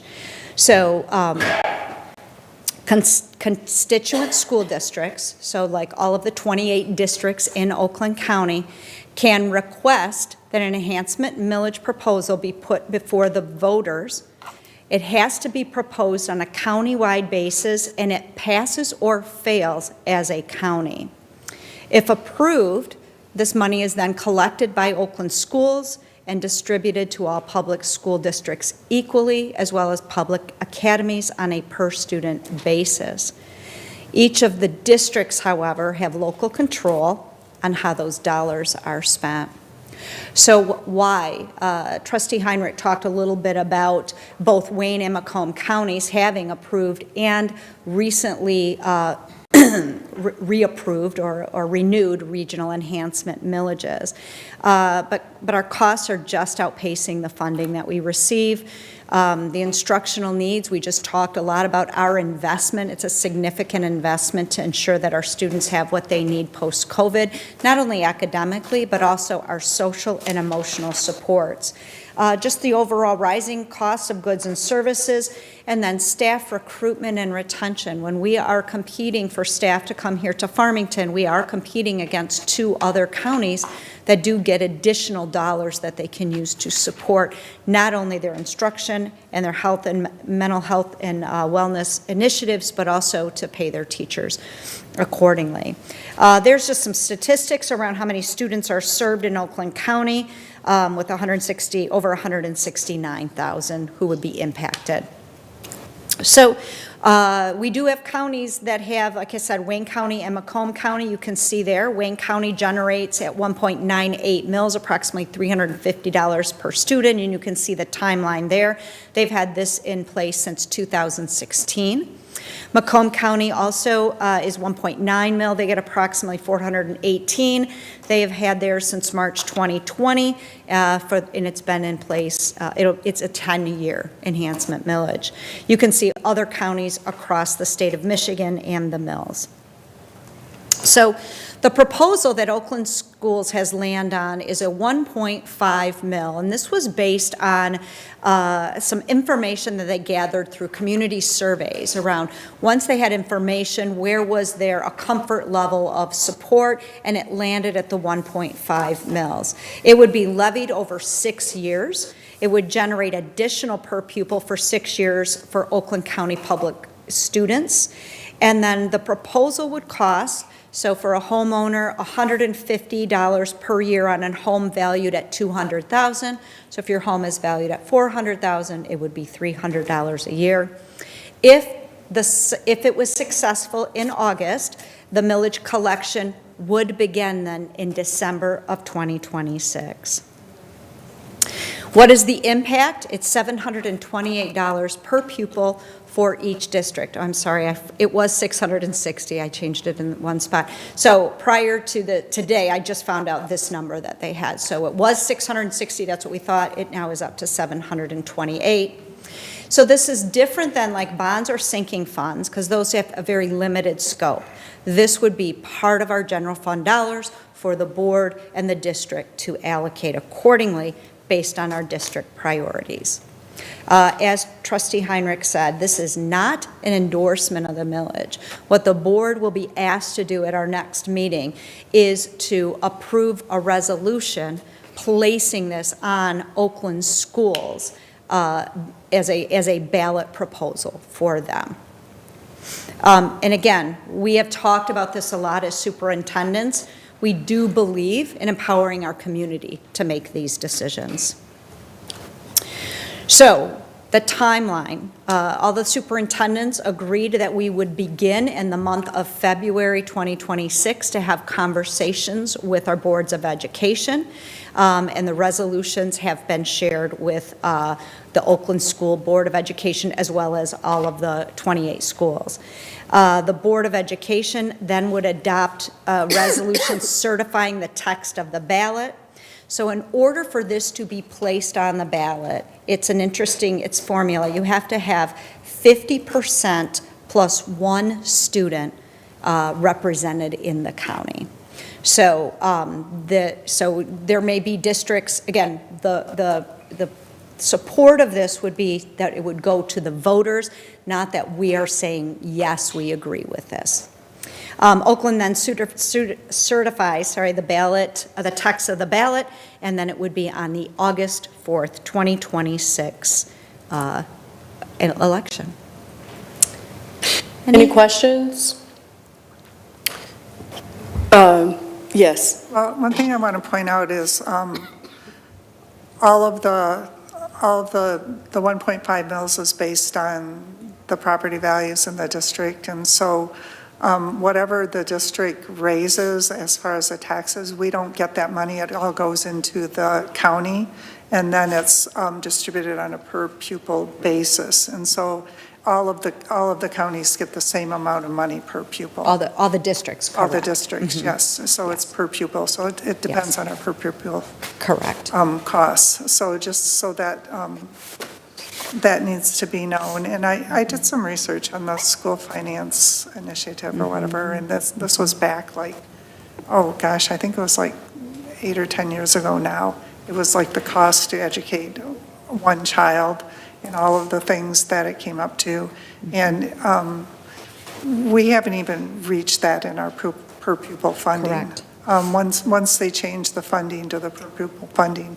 And that's such that number with declining enrollments and the possibilities of, the federal government taking some federal dollars to go to privates with vouchers and things, are really precarious, and it really makes a difference, just a few $100s per student on our funding. It allows, I think at the Finance Committee meeting, Superintendent Coffin just pointed out that by bringing the additional funding in, like there's some schools that get title funds, they get literacy support, but our buildings others that do don't not, yes. have title funds, they don't really have access to the literacy support that we have through the federal title funds. And so that's additional money that we can bring in to support learning initiatives. And it kind of pairs nicely with the presentation that Mrs. Henry talked about as far as the things we're doing, as far as our innovations for teaching and learning and the state of the district. So we have a lot of things going on in the district, but again, all of these things are really dependent, and the way funding is, it can change in a heartbeat from year to year, whereas this is a county thing, and so this is something that would be guaranteed, and we would be, this year, I mean, look at how long it took for the state of Michigan to pass their budget that was supposed to be passed in July, and I think we didn't get it until October. Yeah. My memory isn't as sharp as it used to be, but it just seems like, we were in a flux as far as not knowing the funding that we were going to have. So we're not voting on the enhancement millage, but we just want our voters to be informed. Correct. When they make the decision. And our board is just going to vote on whether or not it goes on the ballot. Yes. And I appreciate you bringing your perspective on the funding. I did see a presentation last week that if we adjust for rate of inflation, our school funding formula right now is about equivalent to what we got in 1995. So we are, definitely not keeping up with the rate of inflation. And I think the other piece too is this is the only way, is going out for a county enhancement millage that we would have access. It's not something we could do separately on our own. So. Thank you. All of that was standing, I think, generally. I don't want to speak for members of the board, but we appreciate additional funding, I'm sure. That said, that's not what this conversation is about. The conversation is about whether it goes on the ballot for the voters to decide. And so for that reason, I just wanted to make sure that that was clear. And usually, I personally am a proponent for letting the voters decide and putting it on the ballot. So that is what will be in front of us at our next meeting, is a vote on whether this should be added to the ballot for the voters to decide, not whether we're in support of or not in support of this millage. Yep, thank you. Okay, thank you. We are now ready to move on to our next discussion topic, which is review of custodial bid recommendations. Yes, Thank you. thank you. So I would like to welcome Attorney Jeremy Motz from Clark Hill, as well as Mr. Luke Cadeau, and who is our Assistant Director of Facilities, as well as Ms. Jennifer Kaminsky, Assistant Superintendent of Business Service, to the podium to present the custodial bid recommendations. So hit the arrow here. Okay, good evening, board. Thank you for having me. Jeremy Motz with Clark Hill, and I've been working with the district for many years now with its custodial services operation, and so we're here to give an overview. And before I turn it over to Luke with a lot of the detailed information, I have about 5 or 6 slides to go over sort of why we did an RFP, how we did it, and what the outcomes we were looking at. So again, as Trustee Heinrich did a nice job summarizing during the committee update, the school district currently operates under a hybrid custodial services model where approximately a little less than 70% of the custodial staff is secured through an outside custodial services contracted service provider, and that contract expires on June 30th of this year. So that gave the district the opportunity to see what options it had available, what could it do, could it continue its current hybrid model? Is there other service delivery models out there for best in practice and cost effectiveness? So as part of first developing that RFP, the key issues is looking at on the left side of the screen there, obviously the key things that Farmington Public Schools and how it currently operates, understanding that, the unique characteristics of the needs of the district, not just of what the services that could be provided, what you guys currently do and unique things, and then obviously wanting to look at different options. Continue with the hybrid model, or maybe a transition to a full service model if that was something that would be beneficial. Obviously, at the other side, on the right side of the screen there, obviously, we want to make sure we're in compliance with all the laws as we go through this whole process and the service that are delivered. And then really why we're doing this is really we're giving the opportunity for the district to see proposals and look at multiple different service delivery options, and to make sure that you're getting information that's going to be able the board and the school district to make an informed decision. So switching over here is how we went about developing the RFP, really those key components and the outcomes that we were looking for. So on the right here, we'll start. Obviously, we wanted to utilize those specific parameters for comprehensive proposals. Again, going back to every school district, and I work with many districts in this area, but every school district's unique, and obviously we wanted to make sure Farmington's issues were at the forefront of things that really were concerning to the district, and how could we, elevate those in the RFP process to ensure that proposals were addressing the key issues that were, at the key components for the school district. Establishing the legal framework with both the RFP and the contract, making sure those were addressed. Sliding over to the left side, obviously the whole structure, there's several bidding requirements that we'll talk about here later that needed to be followed. Requiring proposals to be in specific formats, so the information that was submitted was easily digestible and analyzed by the school district.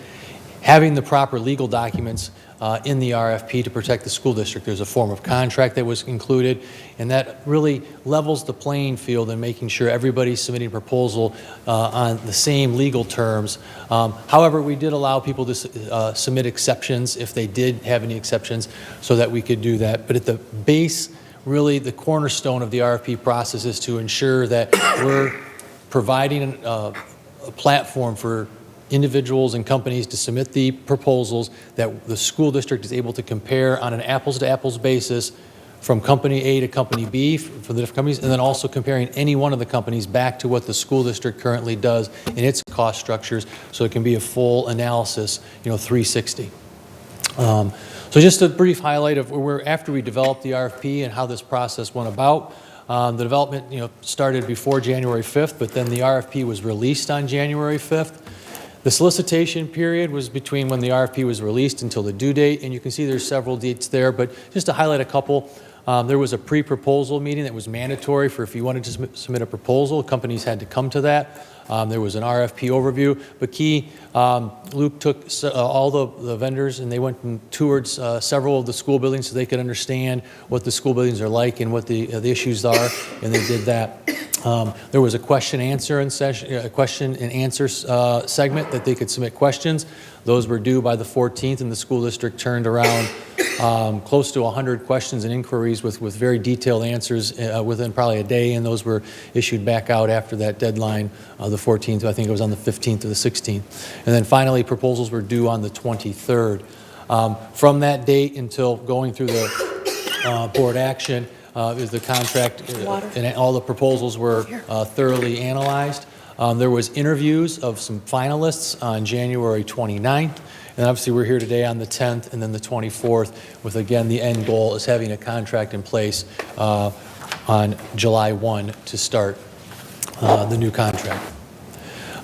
Just some highlighted numbers here. There was a lot of interest in this RFP. The RFP was made available on several platforms. I don't know the exact number of companies that it reached, but it was many of them.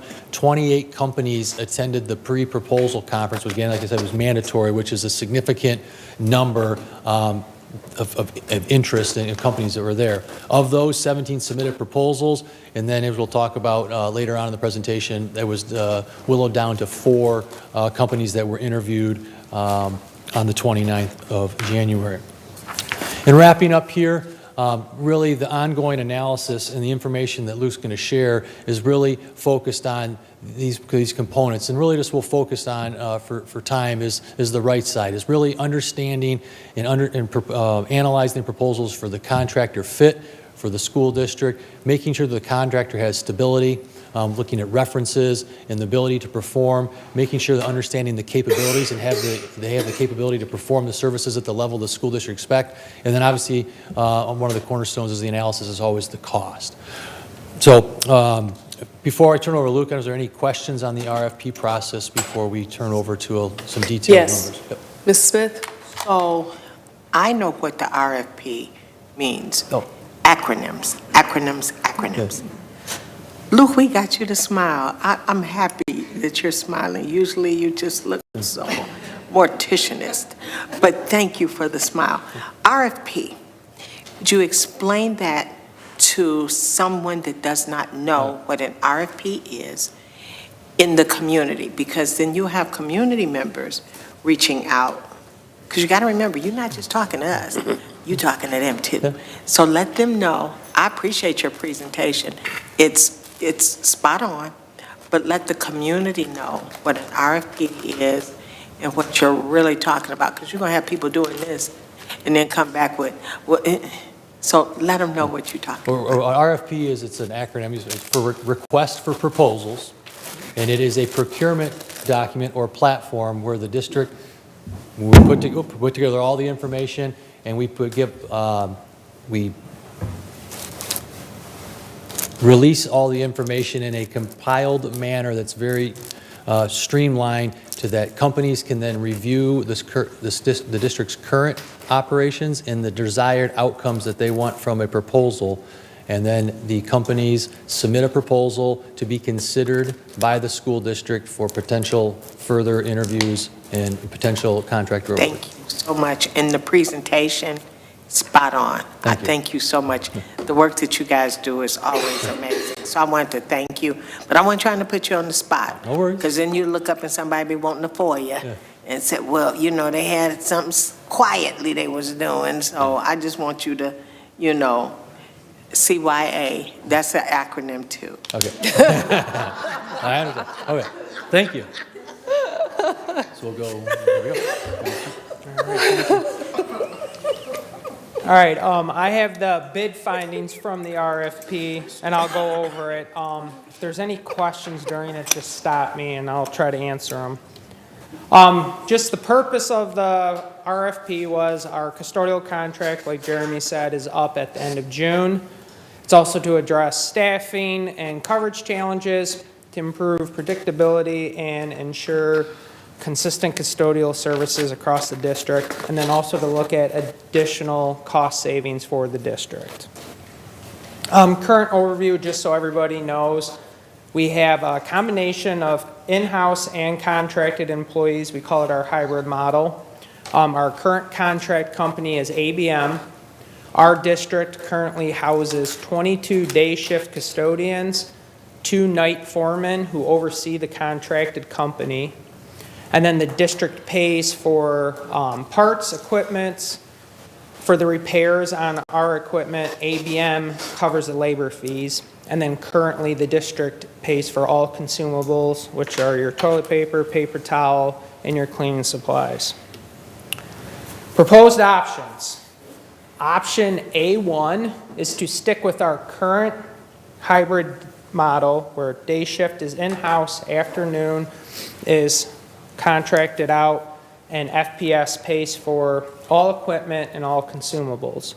Option 2A is same model, hybrid, us days, contracted company afternoons, but the outsourced company would pay for all equipment and all consumables. Option B1 is full outsource, AM and PM custodial, with the exception of 1 high school lead would stay in-house, and then FPS would pay for equipment and consumables. Option B2 is full outsource, AM, PM. We keep the 1 lead custodian in-house, and then the outsourced company would pay for all equipment and all consumables. Jeremy already went over this, so I'll skip this slide. So we narrowed it down after interviews to 2 companies, ABM, who we currently have, and Sodexo. So we're going to get into some numbers. Option A, and this is just so everybody knows, it's a 3-year comparison. Option A, remember option A is what we currently have. Us during the day, outsourced company at night, we're paying for equipment and consumables. ABM, if we went with them, we would save around $40,555. Sodexo, we would actually lose around $138,000. Option A2, same thing we're doing now, difference is contracted company would take over supplies and equipment, consumables. If we stuck with ABM, we'd lose about 1.2 million. If we went with Sodexo, we'd lose around $975,000. Option B1. B1 is outsourced fully, AM and PM with the exception of one high school lead. We would still pay for consumables and equipment. If we went with ABM, we'd save around $3.2 million. If we went with Sodexo, we'd save around 2.3, yes. Just a quick question here, because I went through all 4 of the options. And I noticed in option A, 1, and 2, we could see each of the rows of the difference. So in those 2 options, we have the staff. And the only difference was the consumables. Here, why don't we see the consumables here? Because isn't the difference between B1 and B2 that in B1 we would pay the consumables? Correct, we would pay the consumables. So I'm getting ahead of myself, but in B1 and B2, I don't see that breakout of the consumables. I don't know why it didn't make it into this slide. That's okay. I just want to comparison, confirm what line is it in? So the line that isn't in here is showing what we currently are paying for the consumables and the equipment, where for B1, sorry. So B2, they're gonna pay for it. Right, so in B1, we're paying for the consumables, so where does that cost show up in which of these rows? That's what I'm trying to get at. Go ahead. I think I can answer that. So this is really just comparing the staffing cost. It's not taking into account the consumables at all, or the equipment cost. We would still have that cost going forward. So it does not, it's just comparing the actual staff cost. I understand that. I guess what I'm trying to understand is in option A, we did include the consumables cost in the savings. So in this example, that's the better example, the A2. In A2, you can see that the consumables are in the top cost. They're in that 9.6 million and 9.4 million. And so as a result, we can see that the savings here consider the fact that we're still paying that cost. When I get to B1, I'm trying to figure out, should I back out consumables because that's a cost so that I can compare apples to apples? Do you get what I'm saying? Do you guys get what I'm saying? I get the way I look at it, it looks like it's just missing, because if you go to B2, you see it there. So I can tell you the numbers, I have them right here. So it wouldn't be in there? There's the numbers right there. Oh, okay. It's really, that cost would just carry forward. So it remains, but we would save from fully outsourcing the staff piece. That's what we're trying to show. I get what you're asking. In this slide. And then when we get to the fourth slide. I'm going to get to it here. You'll see the difference of the additional savings by then allowing the vendor. I may to have it provide wrong, that. but the way I'm reading it, I'm thinking that I need to take B1 and I need to back out $974,000 in order to compare. No, go back a slide. Go back to A1. Yeah. A1, you have Farmington paid equipment is $1,034,675. Oh, and consumables though, right? And consumables, so it's one Like 2 million million. plus 974,000. So you don't have that. Because again, so this is the option A1 is the A2, 3-year yeah. cost, right? And so we're currently paying $975,000 for consumables. We're paying what we would expect to pay about $1 million over the next 3 years for equipment. Same for consumables, for a total cost Of 2 there. million, right? That's Correct. feeding into the 16. So, yep, got it. Correct. So now, option A2 is saying, They pay it, correct. which is why it's not on here. So their cost Included is in the more. equipment in the first line. Right.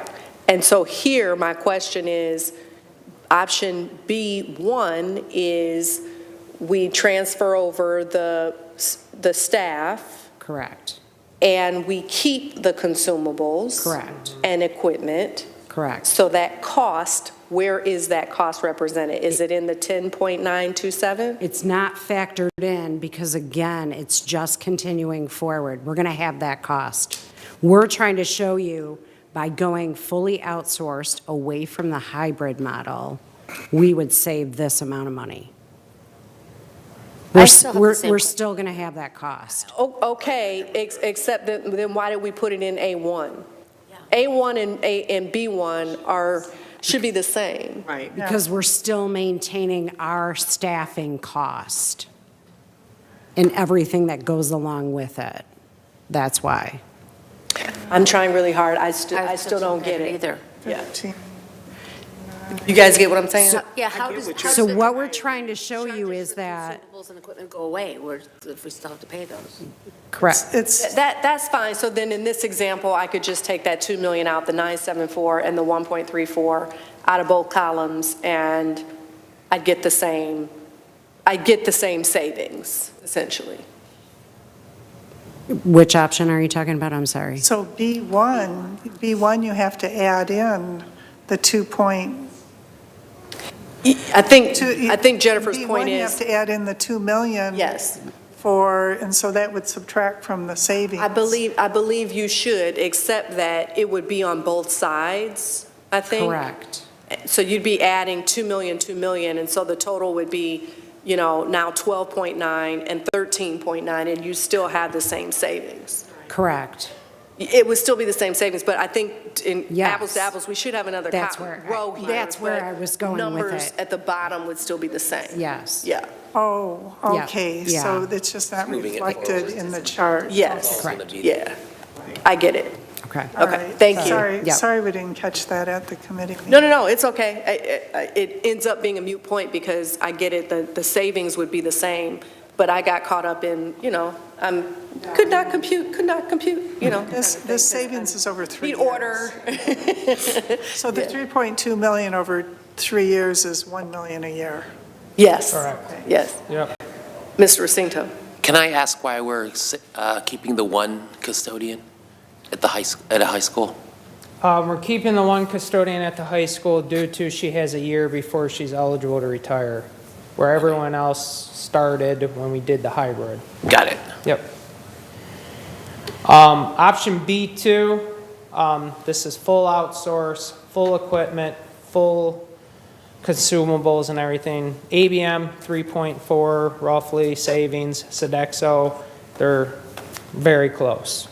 And so here, the wages plus consumables and equipment, that 12 million-ish is probably the same on the previous slide, 12 million-ish, but we still get to the same savings amount. So I get it now. Thank you. Yep. So ABM's staffing model, they presented it to us, option A1 and A2, because now we're just talking about staffing, nothing with equipment or consumables. They would provide 49.5 FTEs. FTEs stand for full-time employees, with a total of 53.5 FTEs. And then if they went with option B1, B2, they would give us 70.5 FTEs. Just a little bit background, ABM currently is contracted with these districts. If you can see some large ones, Kalamazoo, Plymouth Canton, Lansing's on there, some Oakland County districts. You have Oxford, Rochester, Royal Oak. Sodexo, their staffing option, so option A1, A2, they'd give us 53.5 FTEs for option A1 and A2. Option B1 and B2, they give us 69.5 FTEs.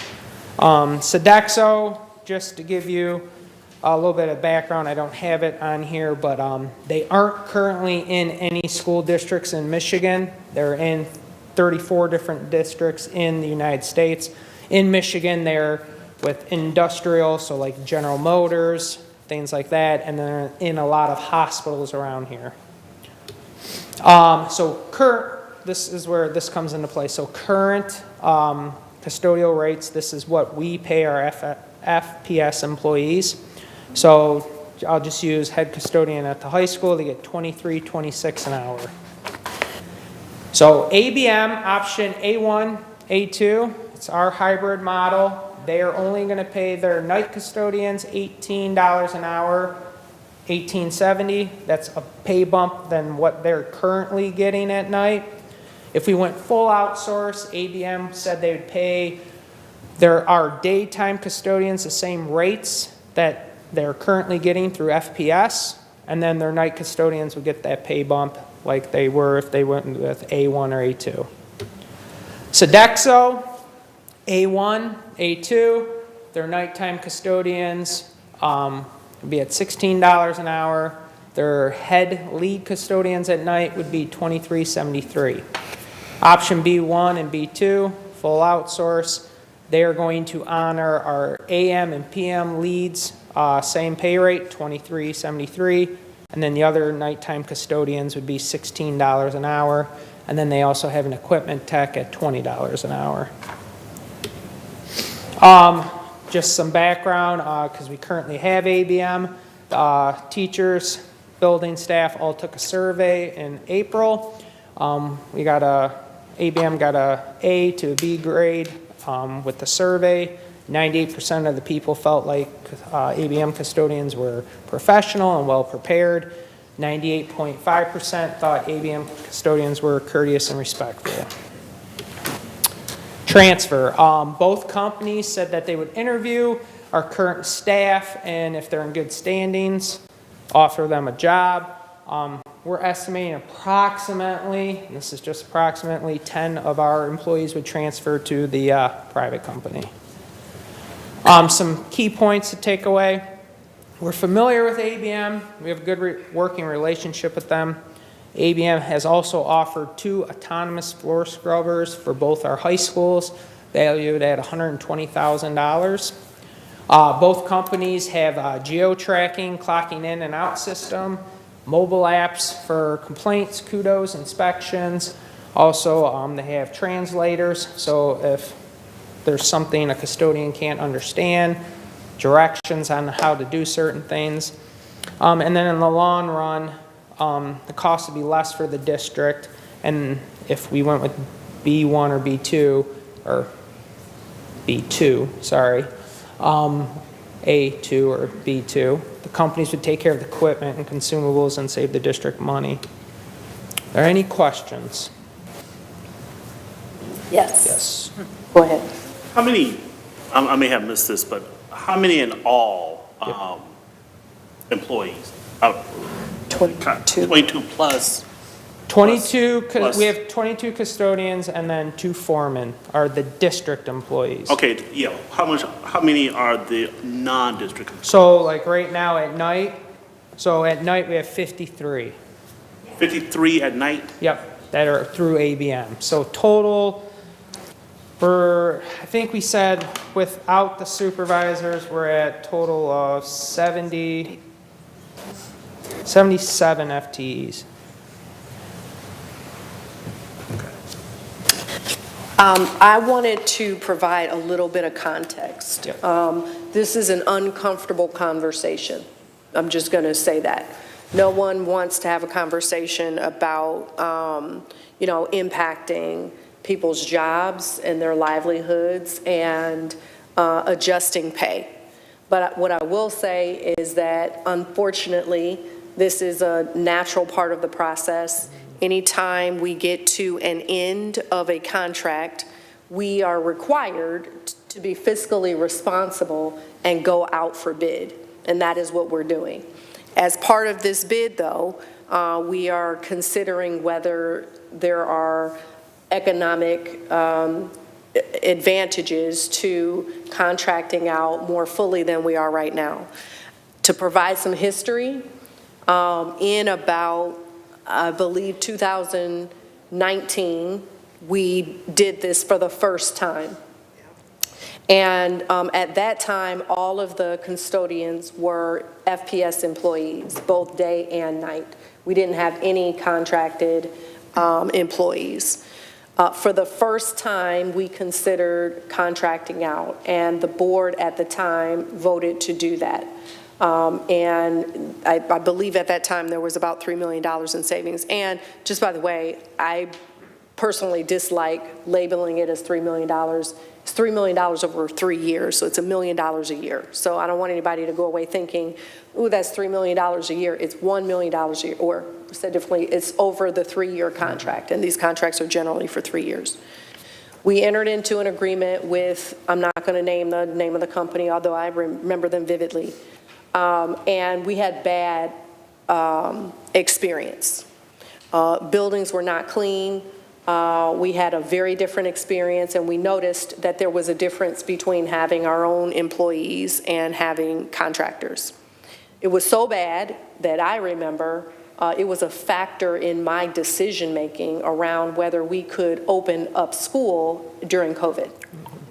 So I was pretty vocal at the time. I believe that we need school to be in person for young people. I don't think anybody was in favor of, especially K through 12, learning from home. That didn't work out too well.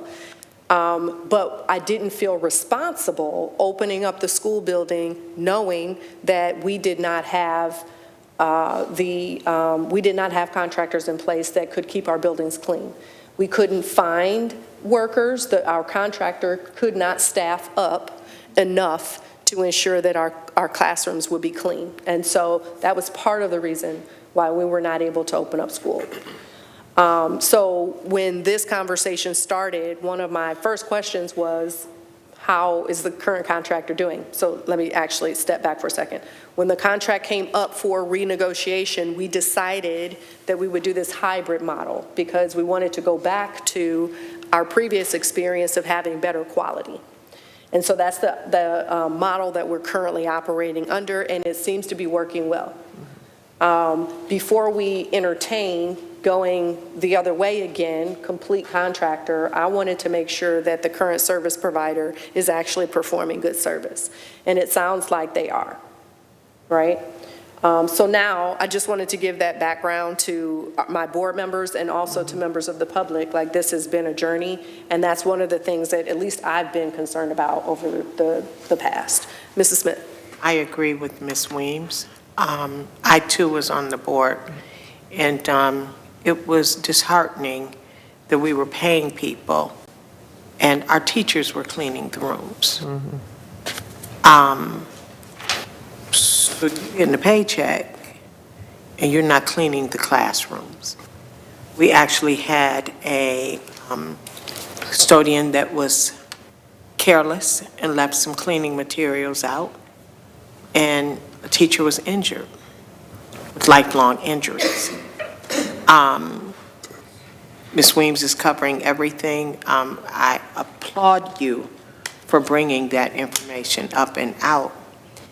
I don't want to do a contract with someone that, because we had some great custodians prior to, and those custodians felt dumped on. Yep.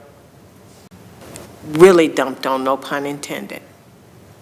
But right now, I hear great things with what I'm hearing in the buildings, but I don't want to see another teacher that has to bring in his or her personal products, or has to vacuum a room, or clean a bathroom, or do whatever, because we are not making the right choices. Because when our classrooms are not clean, we have students that have low immune systems, or have some sort of allergies, or just flat out nastiness. And if they don't live like that at home, I don't expect them to do our staff and our students that way. Our students should not have to come in and the floor has not been vacuumed. Our littles sit on the carpet. And I, going in March, reading to classrooms, I wouldn't want that. I wouldn't want it in my home, so why would I want it in our schools? These are our precious children. And so this is why we had a lot of illnesses too, because of not being clean. You know, this is Farmington Hills. This ain't somewhere else that can't afford a toilet brush or some wipes. So let's You know make sure. about nose juice too. Yeah, we know about nose I was juice just and thinking slob. that. I was You know, just because thinking there's slob on desktops too, because I witnessed that at Gill. I rocked the baby to sleep the other day and she, yeah. So I want that drool and that, you know, I want all that cleaned up. What I appreciate about what I've heard is that there is a consideration for making sure that we keep high standards of cleanliness. And I appreciate the consideration of staff, including the fact that your question was answered around making sure that our longer-term employees especially are not negatively impacted. I like the fact that you're giving some thought to and consideration for and requiring the contractor to consider employing our current employees at the wage rates that they currently are, so they're not experiencing a significant decrease in their pay. So I appreciate the thoughtfulness that has happened here. I feel a lot more comfortable than I did, whatever, 9 years ago in, you know, in having this conversation. That said, it's not a comfortable conversation to have, and this is a big decision to make. Mrs. Heinrich? Yeah, just a couple things. So I want to just confirm the ABM company that we're currently contracting with. Yep. We brought them in when we went to the hybrid model. No. Was that the company that we were unhappy with? No. Okay, They so- came in after the company we That were was- not happy Okay, with. so they came in after. So we're currently happy with the GRBS, ABM yeah. company. And this other one, Tedexo, is just breaking into Michigan? It's breaking into Michigan for schools. They've been here in the hospital systems and commercial cleaning Okay. for many years. They're breaking into the school sector in Michigan currently. So we have the opportunity to continue working with the company that we had good experience with. Correct. We value our employees in Farmington, and so I was pleased to see that the model recognized that there was an employee ready for retirement, and we are treating our employees with dignity and respect. Just, you know, again, reaffirming wages were important. We're not asking our employees to do the same work for a lesser wage. So we're holding that integrity. We were concerned with the people on the daytime shifts being in contact with students. So can you just review for the board how the background checks are done and the checks and balances to make sure that the employees that we have are vetted? Yep. And just, you know, go over how that is So done. currently, even right now, with ABM working in the afternoons, they go through ABM's background check, but then they also go through Farmington Public Schools background check. They get fingerprinted, they get their fingerprints ran through the state of Michigan's database.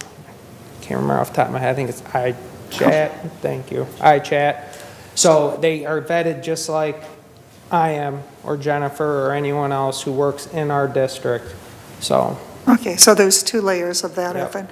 And then can you address how the company is going to address when our buildings are being used on the weekends? Yep. As far as the So- staffing and coverage for that? So they said there is two ways they could handle it. One way would be they could offer overtime, but then it would be at no additional charge to the district, or they would do a split shift. They'd have some custodians work Tuesday through Saturdays, so no matter what, there would always be someone here because we have how many Saturday basketball games or events that go on in our district. Okay, all right, and then I just went through, because they were talking about the number of staff and everything, so I just counted up all the buildings in the district. So, I mean,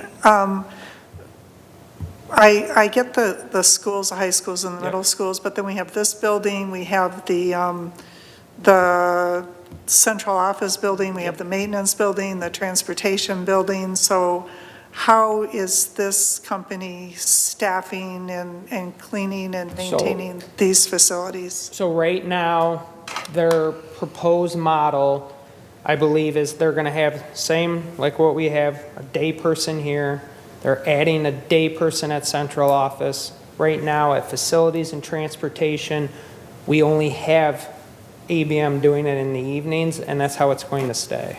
Okay, all right, so all of our buildings are covered? Yep.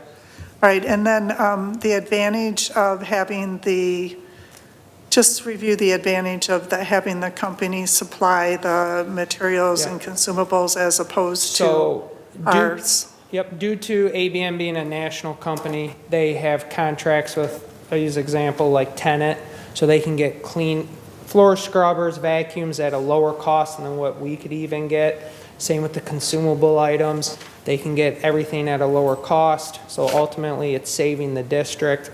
And then it's saving the district money with like equipment, where all of our equipment's on their last leg.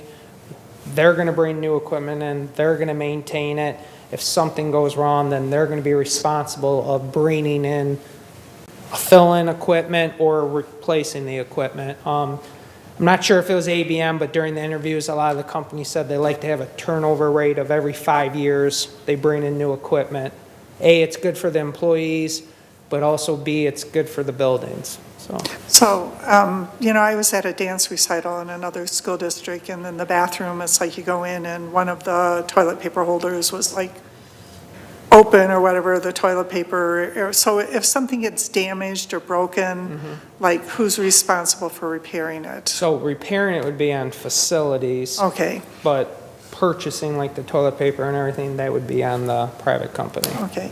Yep. And then the custodians do more than just cleaning, like sometimes like this room has different setups and,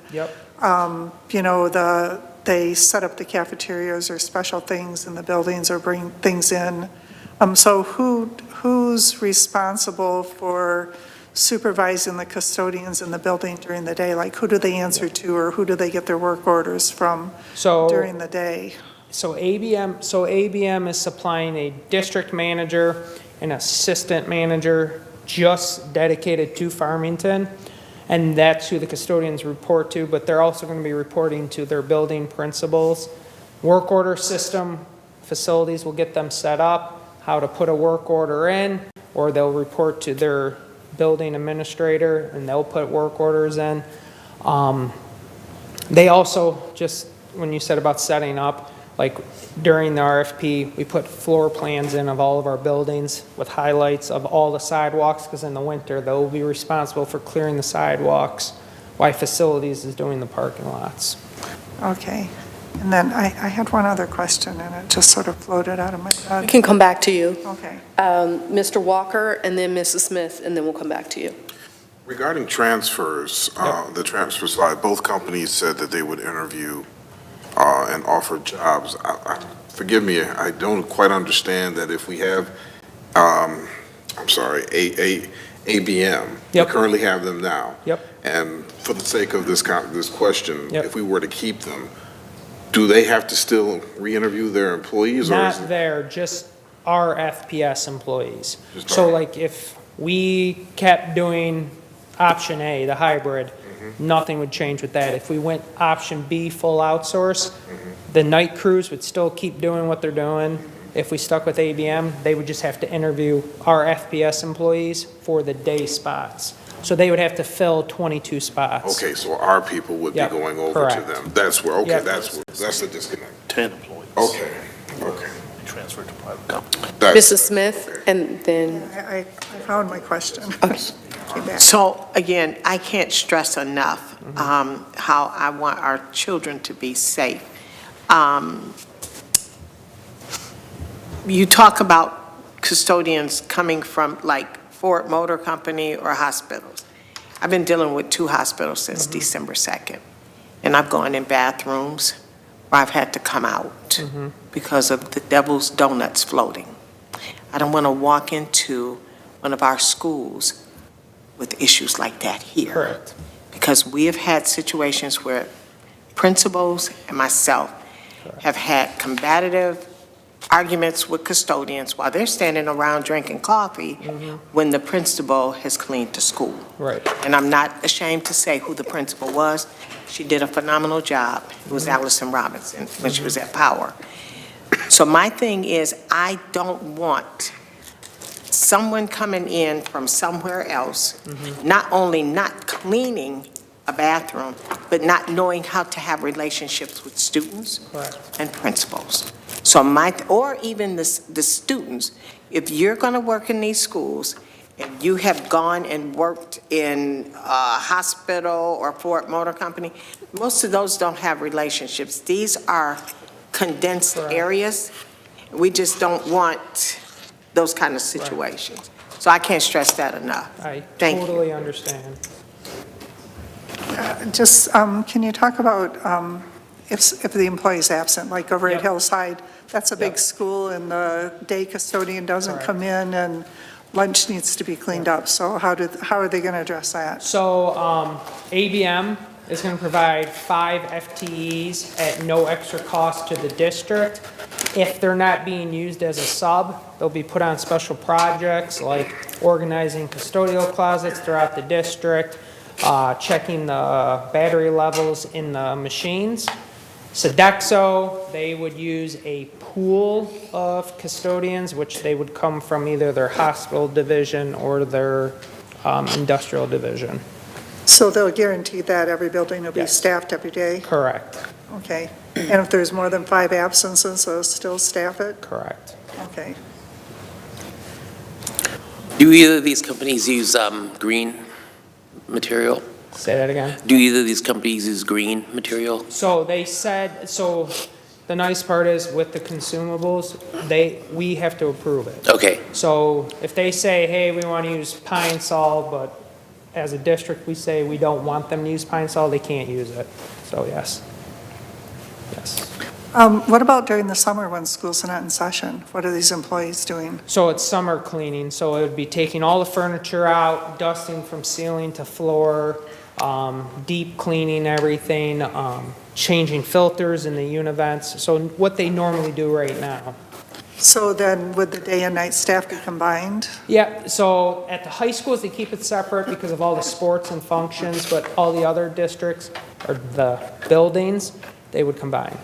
Okay, and then when the buildings are closed for winter break, spring break, things like that? Yeah, so right now, we allow, it depends on how long the break is, we do allow them to adjust, hey, instead of working nights, if ABM wants to come in during the day and help our day shift custodians, they can. Mr. Walker. You mentioned that ABM offers 2 autonomous floor scrubbers. Correct. Could you kind of describe that and the benefit that it would provide? So the autonomous floor scrubbers would be 1 at each high school. I don't know if you guys have been to Menards. Menards has one. It has a big teddy bear on it. My son always wants to run to it. Literally, if you walk in front of it, it stops, honks a horn to make you get out of the way. If you don't, it just sits there. There's a program of a map. It can either do the hallways or big areas that take a long time for an employee, like the gyms and everything.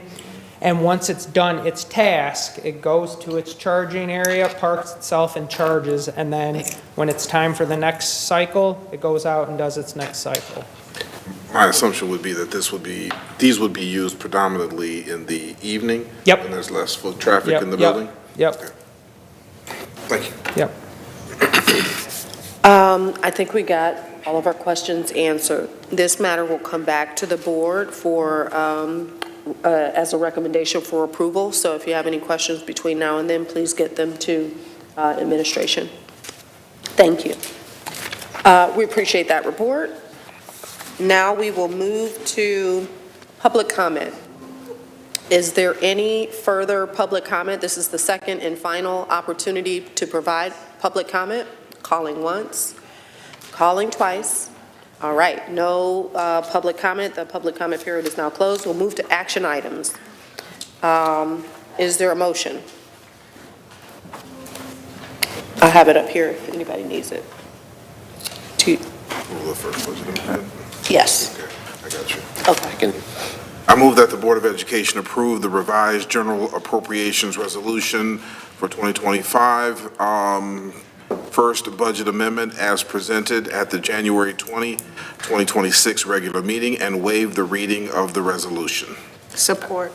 Motion made by trustee Walker, supported by trustee Smith, to approve the revised general appropriations resolution 2025-25, I'm assuming that's 25-26, first budget amendment as presented at the January 20th, 26 regular meeting and waive the reading of the resolution. Is there any discussion? Question. Yes. Because of the 2020-25, do we need To do it again? Do we need to do it again with the correct dates involved? I wouldn't mind doing it again. Okay. If you'd like to move it again. So I need to rescind the motion? Okay. Rescinding. Okay. Okay, and then, my apologies, I closed it up. All right, here we go. I move that the Board of Education approve the revised general appropriations resolution 2025-2026, first budget amendment as presented at the January 20th, 2026 regular meeting and waive the reading of the resolution. I second. Okay. Motion made by trustee Walker, seconded by trustee Rosento, to approve the revised general appropriation resolutions 25-26, first budget amendment as presented at the regular meeting on January 20th and waive the reading of the resolution. Is there any discussion? Seeing none, may we have a roll call vote on this, please? Yes. Mr. Hall? Yes. Mr. Walker? Yes? Ms. Heinrich? Yes. Mr. Rosinto? Yes. Ms. Smith? Yes. I myself am a yes. Ms. Wing? I'm a yes. So that motion passes. Thank you very much. Is there a motion for the consent agenda?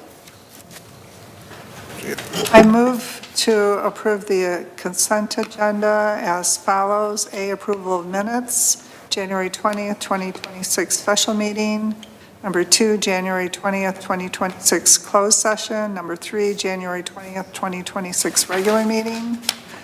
Number 4, February 4th, 2026 Finance Facilities Committee meeting.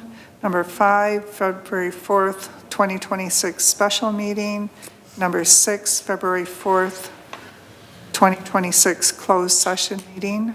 Reports, oh, that's it. Support. Motion made by trustee Heinrich, supported by trustee Walker to approve the consent agenda. Is there any discussion? Seeing none, all in favor? Aye. Any opposed? Any abstentions? That motion passes. Are there any reports from board representatives? Yes. I have one. I attended the PTA council meeting last night, and thank you to all of the PTA officers for all of the work that they do for our district. The PTA Founders Dinner is on March 9th, and they are going to be sending Distinguished Service Awards, Council Member of the Year Awards, Acorn Award for student members. The new board officers' positions, their cycle is up, and so they're going to have new positions are going to be open, and they'll take place in July. So our community members that are active in the PTA, please consider running for PTA council.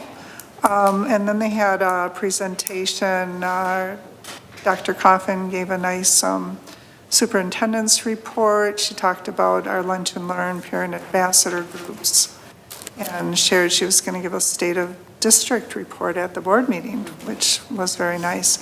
They had a Playworks presentation. I really enjoyed that. I knew that we had it in the district, but they really talked about how they're working with our students. And they have leader groups, and it's a 3-year grant, and kind of looking for additional funding. They're year 2 of the 3-year grant.